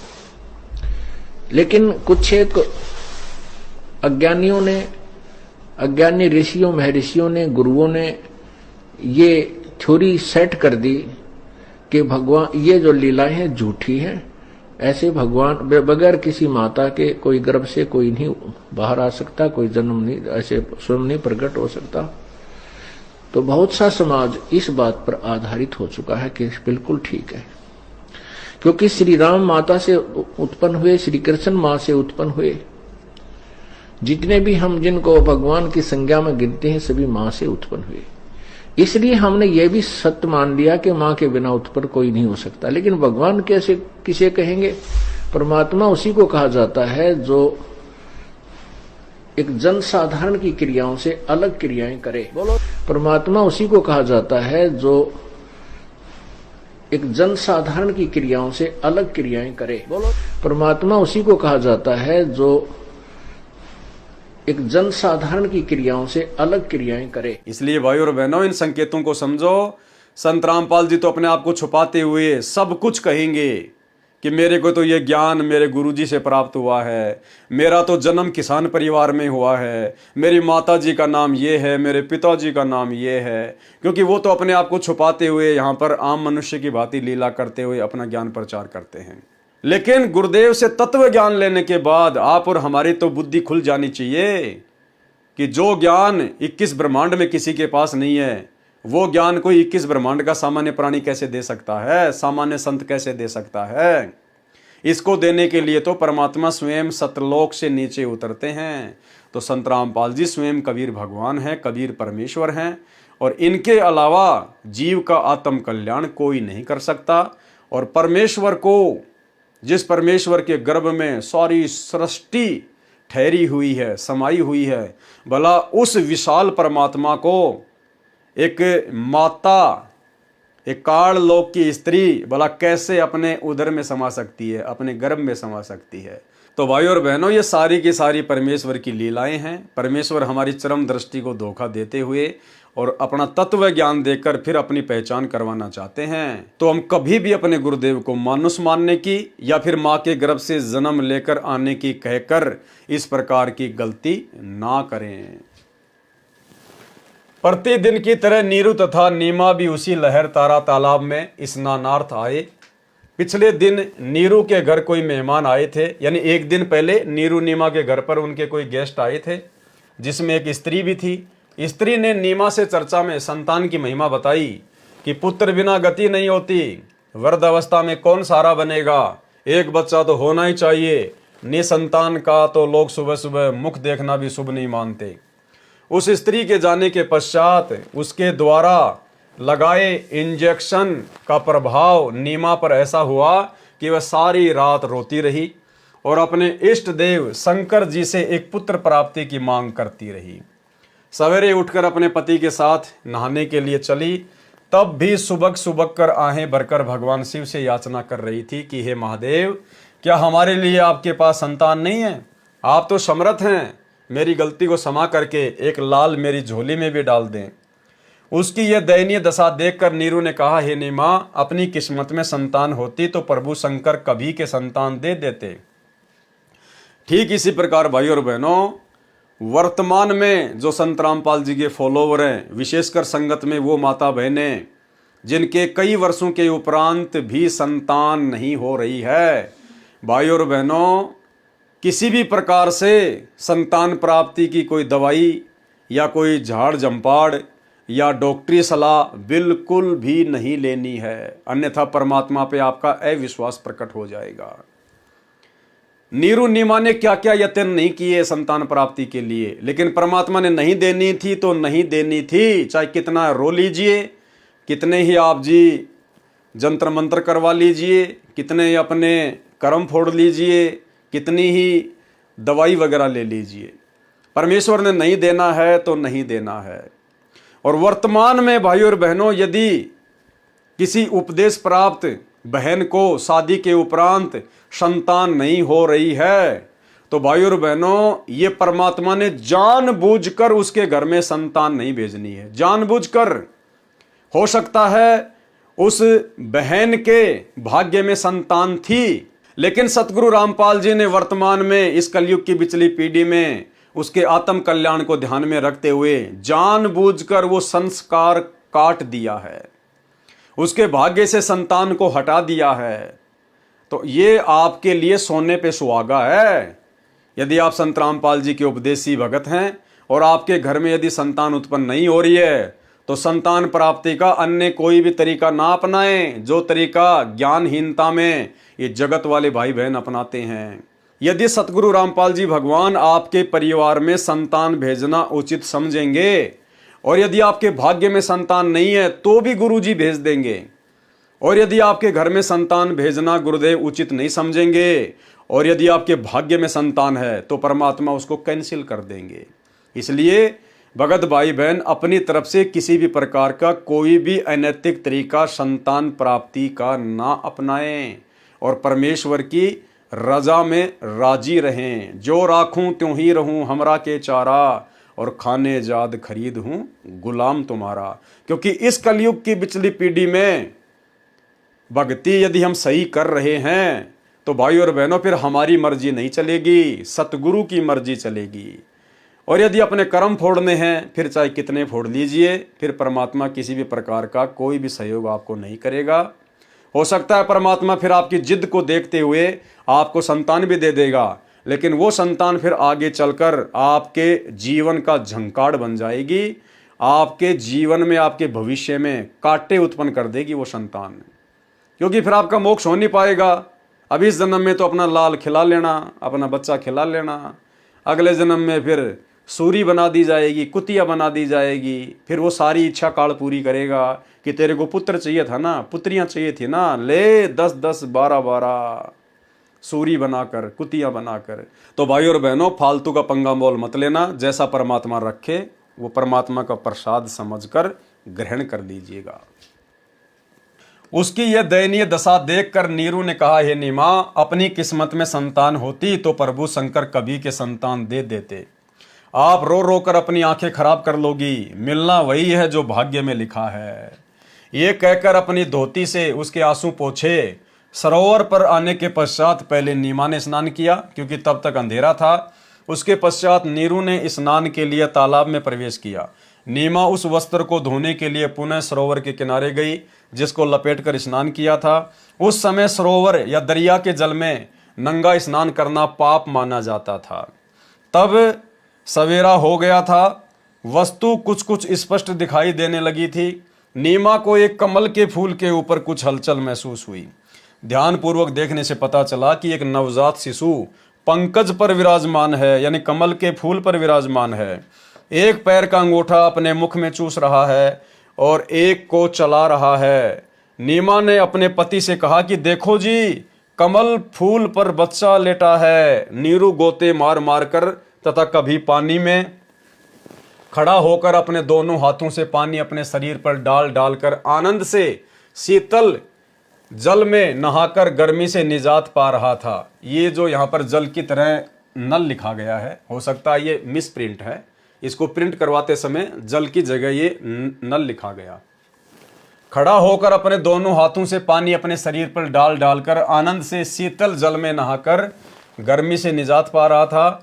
उसने स्नान करते करते कहा कि नीमा, तू पुत्र के चक्कर में दिमाग का संतुलन खो चुकी है, जिस कारण से तेरे को जल में भी बच्चा दिखने लगा है।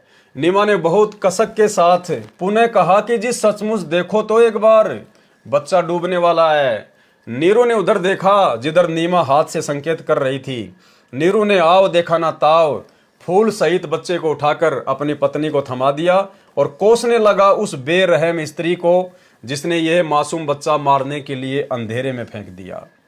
परमात्मा का शुक्र है कि यह मजबूत ताकतवर कमल पर गिर गया, अन्यथा मर जाता। ये भी बच्चे की अच्छी तकदीर है कि हम समय पर आ गए, इसका जीवन बच गया। जबकि भाई और बहनों, वो बच्चा मरने वाला नहीं था, वो तो स्वयं कबीर भगवान सारी सृष्टि के रचनहार थे, लेकिन जीव अपने हिसाब से आकलन लगा रहा था। परमात्मा का शुक्र है कि ये मजबूत कमल पर गिर गया, अन्यथा मर जाता। ये भी बच्चे की अच्छी तकदीर है कि हम समय पर आ गए, इसका जीवन बच गया। अरे अच्छी किस्मत, अच्छी तकदीर तो नीरू और नीमा की थी, जो उस दिन वहां स्नान करने के लिए प्रतिदिन की तरह आए और परमेश्वर उनको शिशु रूप में मिले। उनकी सेवा का, उनके पालन पोषण का सौभाग्य प्राप्त हुआ, इसका जीवन बच गया। नीमा उस बच्चे के सुंदर मुख को देखकर भावुक होकर परमात्मा शिव जी का शुक्र अदा कर रही थी तथा बच्चे को कभी सीने से लगा रही थी तथा कभी उसका मुख चूमकर दुलार रही थी। जब नीरू स्त्री को कोस रहा था तब कबीर जी बोले जैसे आकाशवाणी हो रही हो। नीमा तो बच्चे को सीने से लगाकर वर्षों की पुत्र की प्यास बुझाने में लगी थी। उसको तो होश अर्थात चेतना ही नहीं था कौन बोल रहा है और उस समय क्या वाणी बोली गई। जाको राखे साइया, मार सके ना कोई, बाल न बाका कर सके चाहे जग बैरी होए। हम ही अलग अल्लाह हैं, हमरा अमर शरीर, अमर लोक से चलकर आए काटन जम की जंजीर। भाई और बहनों, गुरुदेव भगवान ने लिखा है कि जिस समय नीरू उस बच्चे को उठाकर नीमा को दे रहा था और नीमा उस बच्चे को लेकर उसके मुख को देखकर खुशी जाहिर कर रही थी, उसको चूम रही थी, अपने होश खो बैठी थी, उसी समय कबीर परमेश्वर जी ने ऊपर से आकाशवाणी की और ये दो वाणियां बोली। जाको राखे साइया, मार सके ना कोई, बाल न बाका कर सके चाहे जग बैरी होए। हम ही अलग अल्लाह हैं, हमरा अमर शरीर, अमर लोक से चलकर आए काटन जम की जंजीर। ये कौन से शास्त्र में लिखा हुआ है?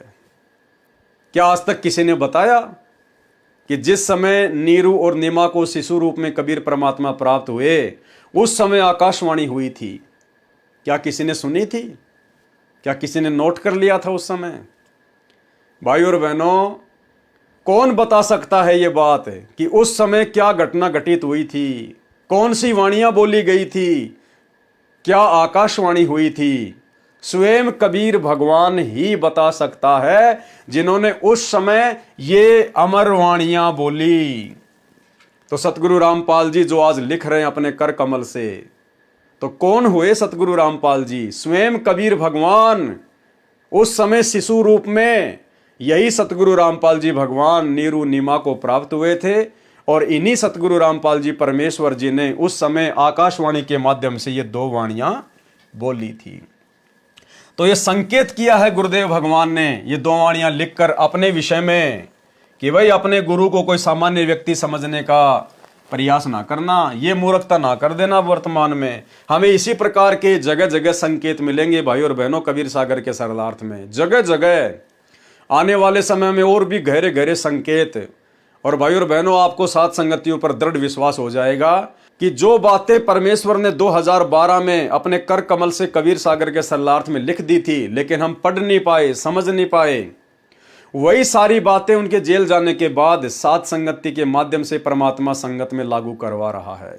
और जो बुराइयां, जो विषय विकार छोड़े बिना हम सतलोक नहीं जा सकते, मोक्ष प्राप्त नहीं कर सकते, आगे की वीडियो में हम इसी कबीर सागर के सरलार्थ में पढ़ेंगे।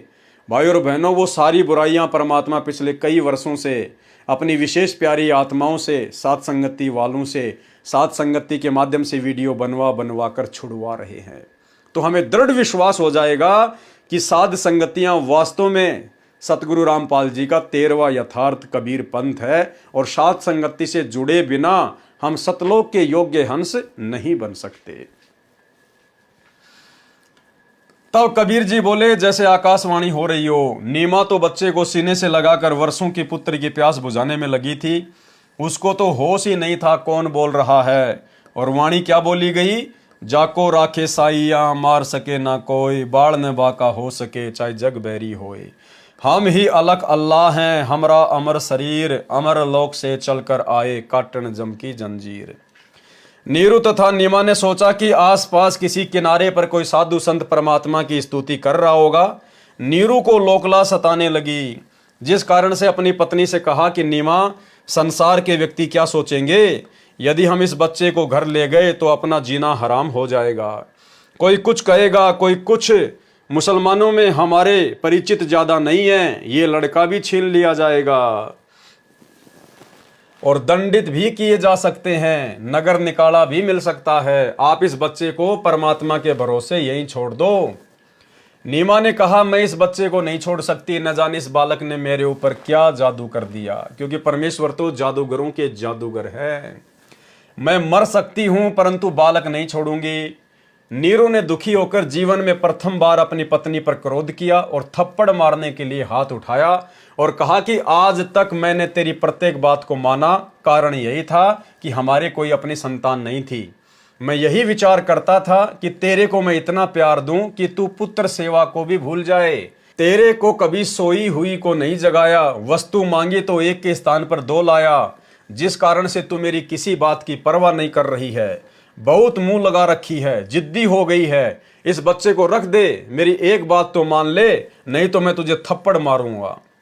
उसी समय बालक वेशधारी परमेश्वर बोले, हे नूर अली, मैं सतलोक से आया हूं तुम्हारे को काल के जाल से निकालने के लिए। आप ब्राह्मण थे, अच्छा हुआ तुम गरीब मुसलमान जुला बन गए। ब्राह्मण होते तो आप में जाति का अभिमान होता, जिसमें अभिमान होता है उसको परमात्मा नहीं मिलता। और भाई और बहनों, वर्तमान में सतगुरु रामपाल जी परमेश्वर जी की संगत में कुछ एक आत्माओं को छोड़कर बाकी अन्य आत्मा जो सांसारिक दृष्टि से अपने आप को अन्य जातियों से श्रेष्ठ मानती है, ठाकुर वर्ण में, ब्राह्मण वर्ण में, आज भी उन भक्तों में वो जाति का अहंकार, मान बड़ाई कूट कूट कर भरी हुई है। आपको एक छोटी सी ऑडियो सुनाते हैं 2 मिनट की। मध्य प्रदेश से एक सतसेवक भाई ने सतलोक आश्रम से जुड़े हुए अपने गुरु भाई को समझाने का प्रयास किया, सात संगति के विषय में बताने का प्रयास किया। तो सतलोक आश्रमों से जुड़ा हुआ वो भाई, वो ठाकुर जाति से है और देखिए किस प्रकार से उसमें जाति का अभिमान कूट कूट कर भरा हुआ है। वो भाई अपनी ऑडियो में कह रहा है कि मैं ठाकुर हूं, ठाकुर। अरे मेरे को भगवान ने ठाकुर बनायो, ठाकुर। यो मेरा सौभाग्य है कि मेरे को भगवान ने ठाकुर बनायो है। और ठाकुर तो ठाकुर ही रहेगो। ठाकुर कोई फिर नीची जाति का नाम लेके कह रहा कि ठाकुर कोई नीची जाति वाला थोड़ी हो जाएगा, ठाकुर तो ठाकुर ही रहेगा। मेरे को भगवान ने ठाकुर बनायो, ठाकुर। कितनी बार उसने जाति अभिमान किया, अपने गुरु भाई को कह रहा है, शर्म के मारे डूब के मरने की बात है, और कह रहा कि मुझे भगवान ने ठाकुर बनाया है। अरे भक्ति कर रहा है सतगुरु रामपाल जी की, कबीर भगवान की, और कह रहा है मुझे भगवान ने ठाकुर बनाया है। ये लोग सत्संग नहीं सुनते भाई और बहनों। ये जातियां कबीर परमात्मा ने नहीं बनाई, ये जातियां नकली भगवान ने बनाई है, इस काल ने बनाई है हमारे को उलझाए रखने के लिए, हमारे अंदर अभिमान और मान बड़ाई पैदा करने के लिए।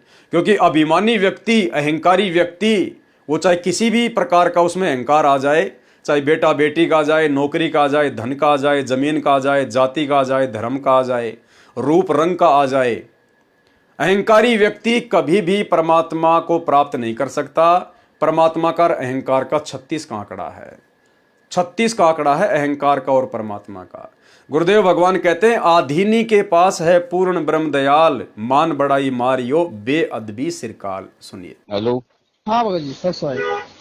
क्या विचार है भैया प्रेमदास, तेरा विचार क्या है? मुझ में नहीं है भगत जी, क्या विचार है? ऐसे क्यों कमेंट करके लिख रहा? मैं तो दीवान सिंह ठाकुर हूँ ही, तेरे कहने से ठाकुर थोड़ी कहूंगा मैं। भगवान ने मुझे ठाकुर बनाया तो ठाकुर ही रहूंगा। तो वही तो बात है भगत जी यार। ठाकुर ही हूँ मैं, क्या जमार थोड़ी हूँ। हाँ वही तो है, ठाकुर ही हूँ मैं तो, तेरे कहने से थोड़ी होगा यार। नहीं, तो तेरे कहने से मैं तेरे को ठाकुर बना दूंगा तो तू ठाकुर बन जाएगा क्या? नहीं बनना चाह भगत जी। रांड का केबल से पटेल कहेगी तो पटेल, दुनिया पटेल कहेगा तो बाजेगा वो। हाँ के रान पटेल तो पटेल थोड़ी कहवाएगा नहीं। वही बात है। हाँ। भगवान ने मुझे ठाकुर के घर में जन्म दिया है। हाँ सही बात। तो ठाकुर ही कहलाऊंगा। शेर का बच्चा शेर ही कहलाएगा, गीदड़ थोड़ी कहलाएगा। हाँ हाँ है, सही बात। शेर के बच्चे को गीदड़ कह देगा, तेरे कहने से कोई तू उसको गीदड़ कह देगा तो कोई भी गीदड़ उसको गीदड़ थोड़ी बन जाएगा वो। हाँ नहीं कहेगा भगत जी।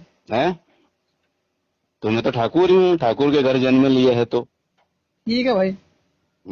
अच्छी बात। तेरे कहने से कोई फर्क थोड़ी पड़ेगा मेरे को। सही बात है। और तू कुछ भी कहे भी देगा, मान लो मैं ठाकुर हूँ और तू कुछ भी बोलेगा तो उससे भी मेरे कुछ परिवर्तन नहीं पड़ना भाई। तू प्रेम है।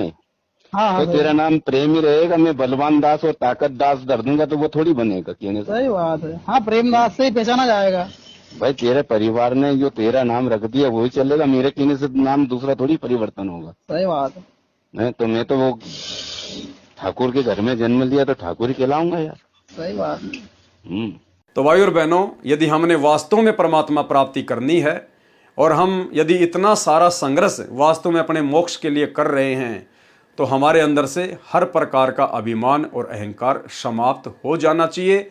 अन्यथा परमात्मा हमारे नजदीक भी नहीं है। ब्राह्मण होते तो आप में जाति का अभिमान होता, जिसमें अभिमान होता है उसको परमात्मा नहीं मिलता। द्वापर युग में आप सुदर्शन के माता पिता थे। मैंने सुदर्शन से वचन किया था कि मैं तेरे माता पिता का कल्याण अवश्य करूंगा, आप मुझे अपने घर ले चलो, आपको कोई आपत्ति नहीं होगी। द्वापर युग में तुम बाल्मीक जाति, भक्ति शिव की करी दिन राती, तुमरा एक बालक प्यारा, वह था परम शिष्य हमारा।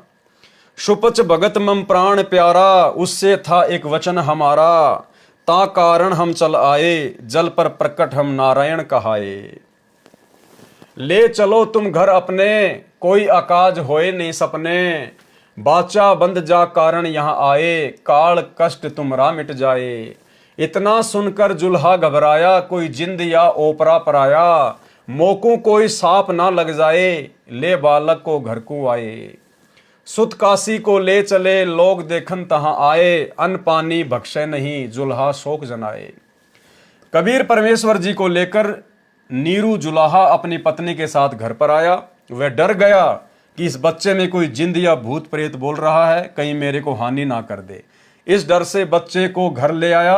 काशी नगर के नर नारी झुंड यानी समूह रूप में लड़के को देखने के लिए आए और अपनी अपनी धारणा के अनुसार महिमा करने लगे। यानी पूरी काशी में चर्चा होगी कि भाई ऐसा सुंदर बालक ना देखा ना सुना, और काशी नगर के लोग समूह बना बनाकर स्त्री और पुरुष आपस में गीत गाते हुए उस बच्चे को देखने के लिए आ रहे हैं। लेकिन कोई भी ये सवाल नहीं कर रहा था कि भाई तुम्हारी तो संतान थी नहीं, अरे नीमा तो कभी जो है वो गर्भ से थी नहीं, फिर ये संतान तुम्हारे घर में आई कहां से? किसी के मन में इस प्रकार की बातें नहीं आई, क्योंकि भाई और बहनों, सकल सृष्टि का रिमोट, बलवानों का बल, बुद्धिमानों की बुद्धि कबीर परमात्मा सतगुरु रामपाल जी के हाथ में। जितना परमेश्वर चाहेंगे दुनिया उतना ही सोच सकती है, उतना ही समझ सकती है, उतना ही बोल सकती है, इससे ज्यादा नहीं। काशी नगर के नर नारी झुंड अर्थात समूह रूप में लड़के को देखने आए और अपनी अपनी धारणा के अनुसार महिमा करने लगे। संत गरीबदास जी छुड़ाने वाले ने भी अपनी वाणी में परमात्मा कबीर जी द्वारा प्राप्त दिव्य दृष्टि से पूर्व वाली घटना देखकर कहा है। संत गरीबदास जी की अमृतवाणी। काशीपुरी कस्त किया उतरे अधर आधार, मोमिन को मुजरा हुआ जंगल में दीदार। कोटि किरण शशि भानु सुधी आसन अधर विमान, परसत पूर्ण ब्रह्म को शीतल प्राण और पिंड। गोद लिए मुख चूम कर हेम रूप झलकंत, जगर मगर काया कर दम के पदम अनंत। काशी में अचरज भया गई जगत की नींद, ऐसे दुल्हा उतरे ज्यों कन्या बरबींद। खलक मुलक देखन गया राजा प्रजा रीत, जम्बू दीप जहान में उतरे शब्द अतीत। काशी उमड़ी गुल भया मोमिन का घर घेर, कोई कहे ब्रह्मा विष्णु है, कोई कहे इंद्र कुबेर। कोई कहे वरुण धर्मराय है, कोई कोई कहत ईश, 16 कला शुभान गति, कोई कहत जगदीश। दुनी यानी दुनिया कहे ये देव है, देव कहे यह ईश, ईश कहे परब्रह्म है, पूर्ण विश्व बीस। कोई कहे छल है ईश्वर नहीं, कोई किन्नर कहाए, कोई कहे गण ईश का ज्यों ज्यों मातृ साए। दूध ना पीवे ना अन्न बखे, नहीं पलने झूलंत, अधर आसन ध्यान में कमल कला फूलंत। शिव उतरे शिवपुरी से अवगत बदन विनोद, महके कमल खुशी भया लिया ईश को गोद। नजर नजर से मिल गई किया ईश प्रणाम, धन्य मोमिन धन्य पूर्णा, धन्य काशी निकाम। 7 बार चर्चा करी बोले बालक बहनों, शिव कर मस्तक धरया लिया मोमिन कवारी धेनु। अन्न ब्यावर को दूहत है दूध दिया तत्काल, पीवे बालक ब्रह्म गति तहां शिव भय दयाल। कबीर सागर के ज्ञान सागर के पेज नंबर 74 पर। सुत काशी को ले चले लोग देखन तहां आए, अन्न पानी भके नहीं जुल्हा शोक मनाए। तब जुल्हा मन कीन तिवाना, रामानंद सो कहा उत्पाना।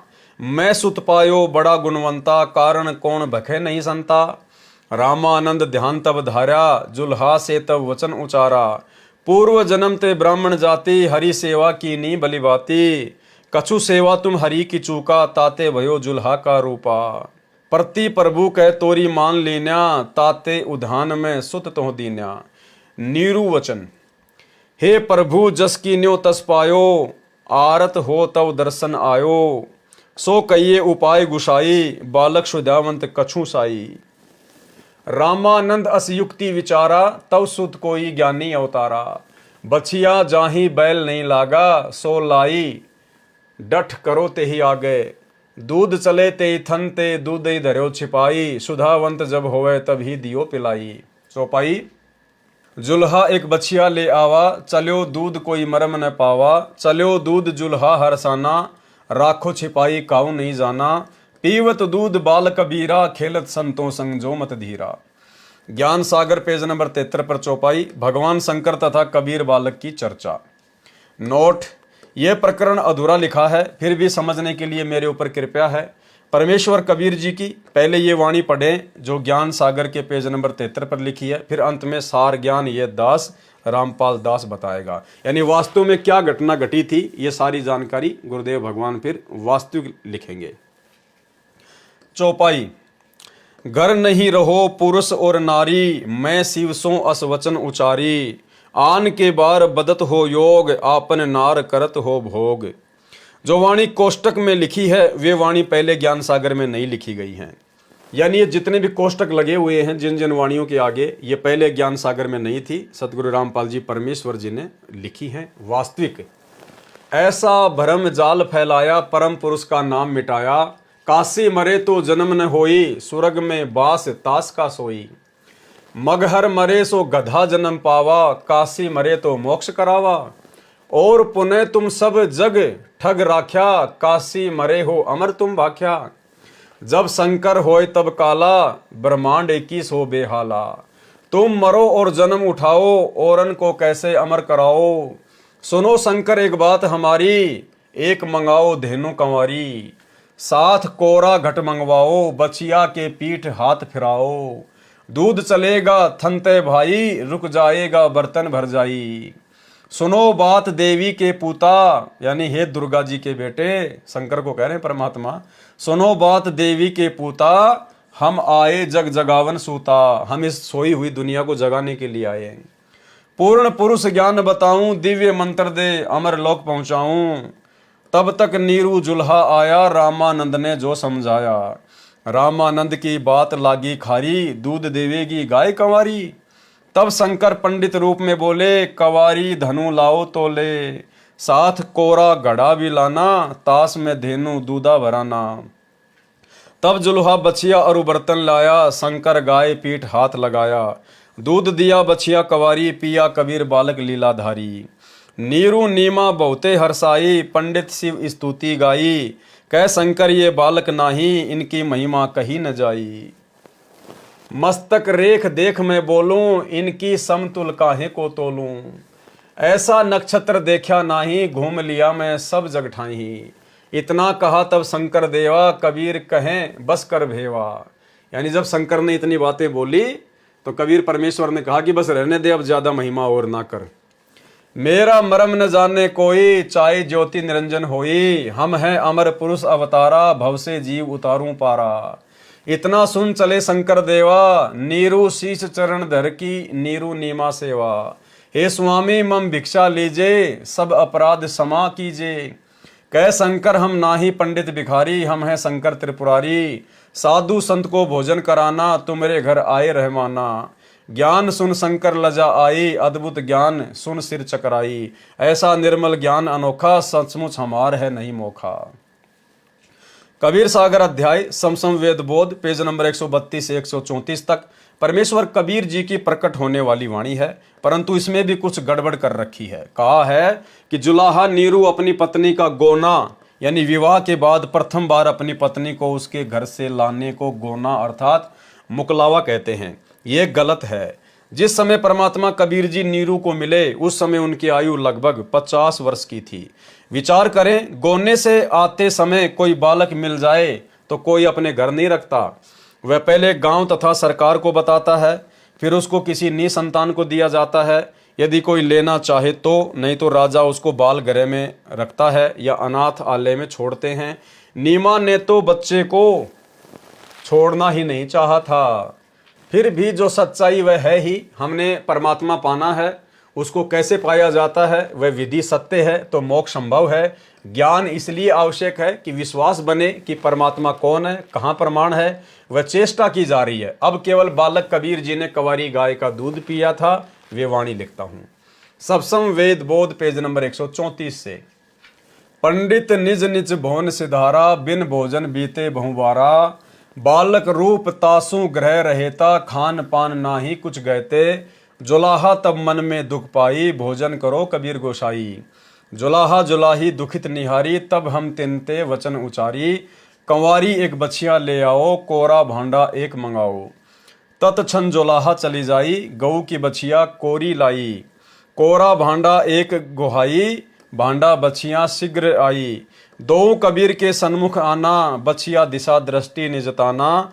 बछिया हेठ सो भांडा धरेहू, ताके थन ही दूध ते भरेहू। दूध हमारे आगे धरही, यही विधि खान पान नित करही। ऊपर लिखी अमृतवाणी कबीर सागर के 3 अध्यायों से है। विचार करें, इससे एक तो ये बात स्पष्ट होती है कि कबीर सागर में मिलावट तथा काट छांट की गई है। दूसरी यह स्पष्ट होती है कि ग्रंथ में मिलावट है। जैसे कबीर सागर में प्रकरण है वह संत गरीबदास जी की वाणी में भी है, तो संत गरीबदास जी द्वारा यथार्थ ज्ञान बताया गया है, इसलिए कबीर सागर के ज्ञान का नाश कर रखा है। अब यह दास रामपाल दास यथार्थ ज्ञान आपके रूबरू कर रहा है। कथा प्रसंग है कि कंवारी गाय के दूध से परमेश्वर कबीर जी की परवरिश हुई थी, यह सत्य है। तथा सत्य प्रकरण क्या है, शेष कथा सुनाता हूं। जैसा कि सवसम वेद बोध के पेज नंबर 132 से 134 तक के प्रकरण में वाणी लिखी है, जिनमें दर्शाया गया है कि इस जन्म में नीरू नीमा जन्म से जुलाए थे।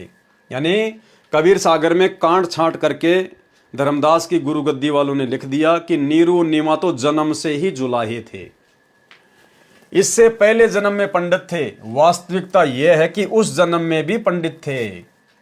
जिस जन्म में परमेश्वर काशी में लहर तारा तालाब में कमल के फूल पर मिले थे, और उससे पूर्व जन्म में भी ब्राह्मण थे।